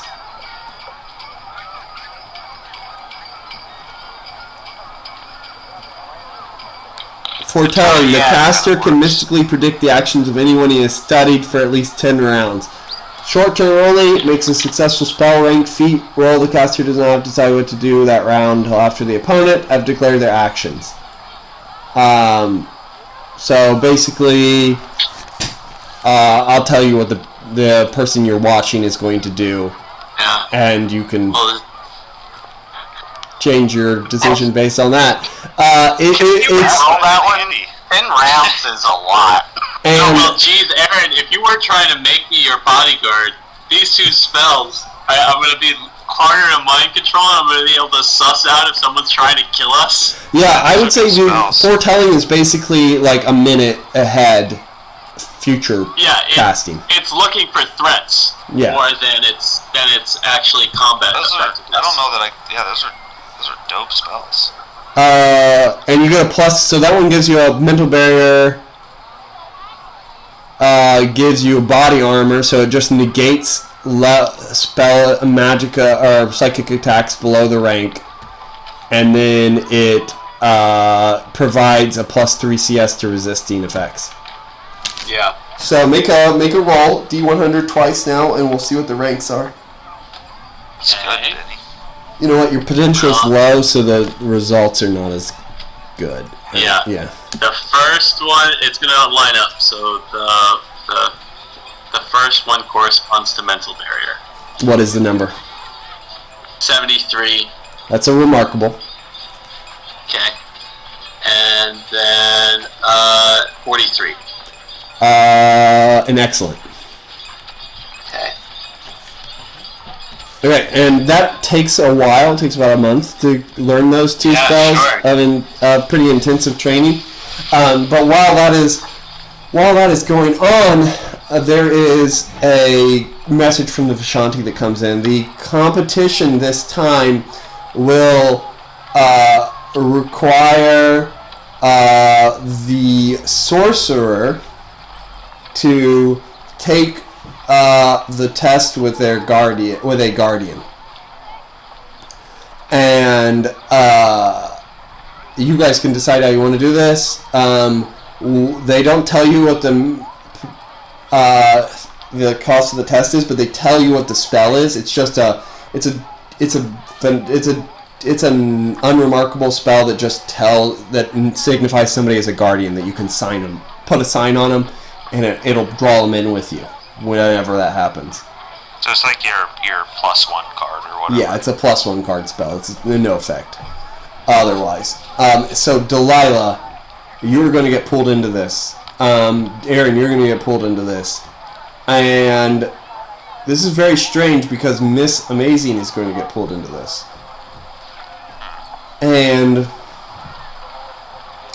while you are preparing for this, Clea comes to visit the magic house. Also, Dormagus is going to be there. So we'll talk about this at the end and how you guys want to split everybody up and who wants to go and when we're going to do this. But Clea shows up and she brings Benny. She brings you a sword from Doctor Strange's home. Whoa. And she says, I had received a message recently from Doctor Strange. And this is towards the end of the month. And he has said for me to bring this to you. She looks sad and concerned, and she says, I believe his body has been destroyed, but his astral form is still in existence.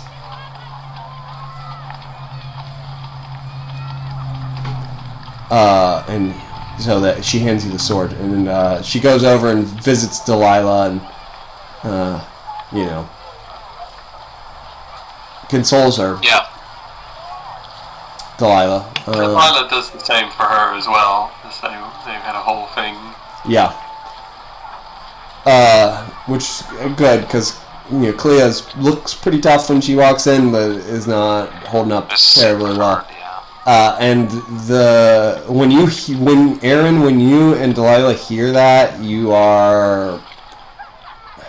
feel even worse in a way, because that means Doctor Strange is floating around as a incorporeal astral form that will slowly go mad and dissolve into nothingness in the astral plane. Is there a way that we can ground him back into a body or something? Not that you know of. We should look into that though, because we don't want him to. As far as you all know, Aaron, you can tell everybody what the astral projection results are of not having a body. It's basically your understanding is a certain death. So. Right, Oh, wait, and I wait till Clea is gone to say that to everyone, because she already knows that. Yeah. Yeah. And I don't, I'm not trying to open those wounds for her again that she's already living with. No, that doesn't mean there isn't a way to save him if you guys could manage it, but... Yeah, well, I think we should try and do that. So, Benny, you grab the sword, and I do. You pick it up, and it seems to be a pretty normal, regular sword. Okay. It is No special properties immediately? It is unearthly material strength and seems to have no special properties, but you are calmed by holding it. Yeah, and it's a gift from Doctor Strange. Yeah. So, Is this happening at the Exile base, or is this, like, in their magic? Aaron's house. So. Aaron's house, okay. Yeah. Does Aaron sense any magic from the sword? I know Benny doesn't, but... No. Interesting. No. The sword is very weird. There's something almost stopping you from being able to cast sensing magic on it. It doesn't work. So there is some unusual properties of the sword that you guys haven't figured out, and that'll be the end. Cool. Thanks, guys. Good round, everyone. So we will pick up next time with the conflict for the Sorcerer Supreme. Oh man. Aaron, have you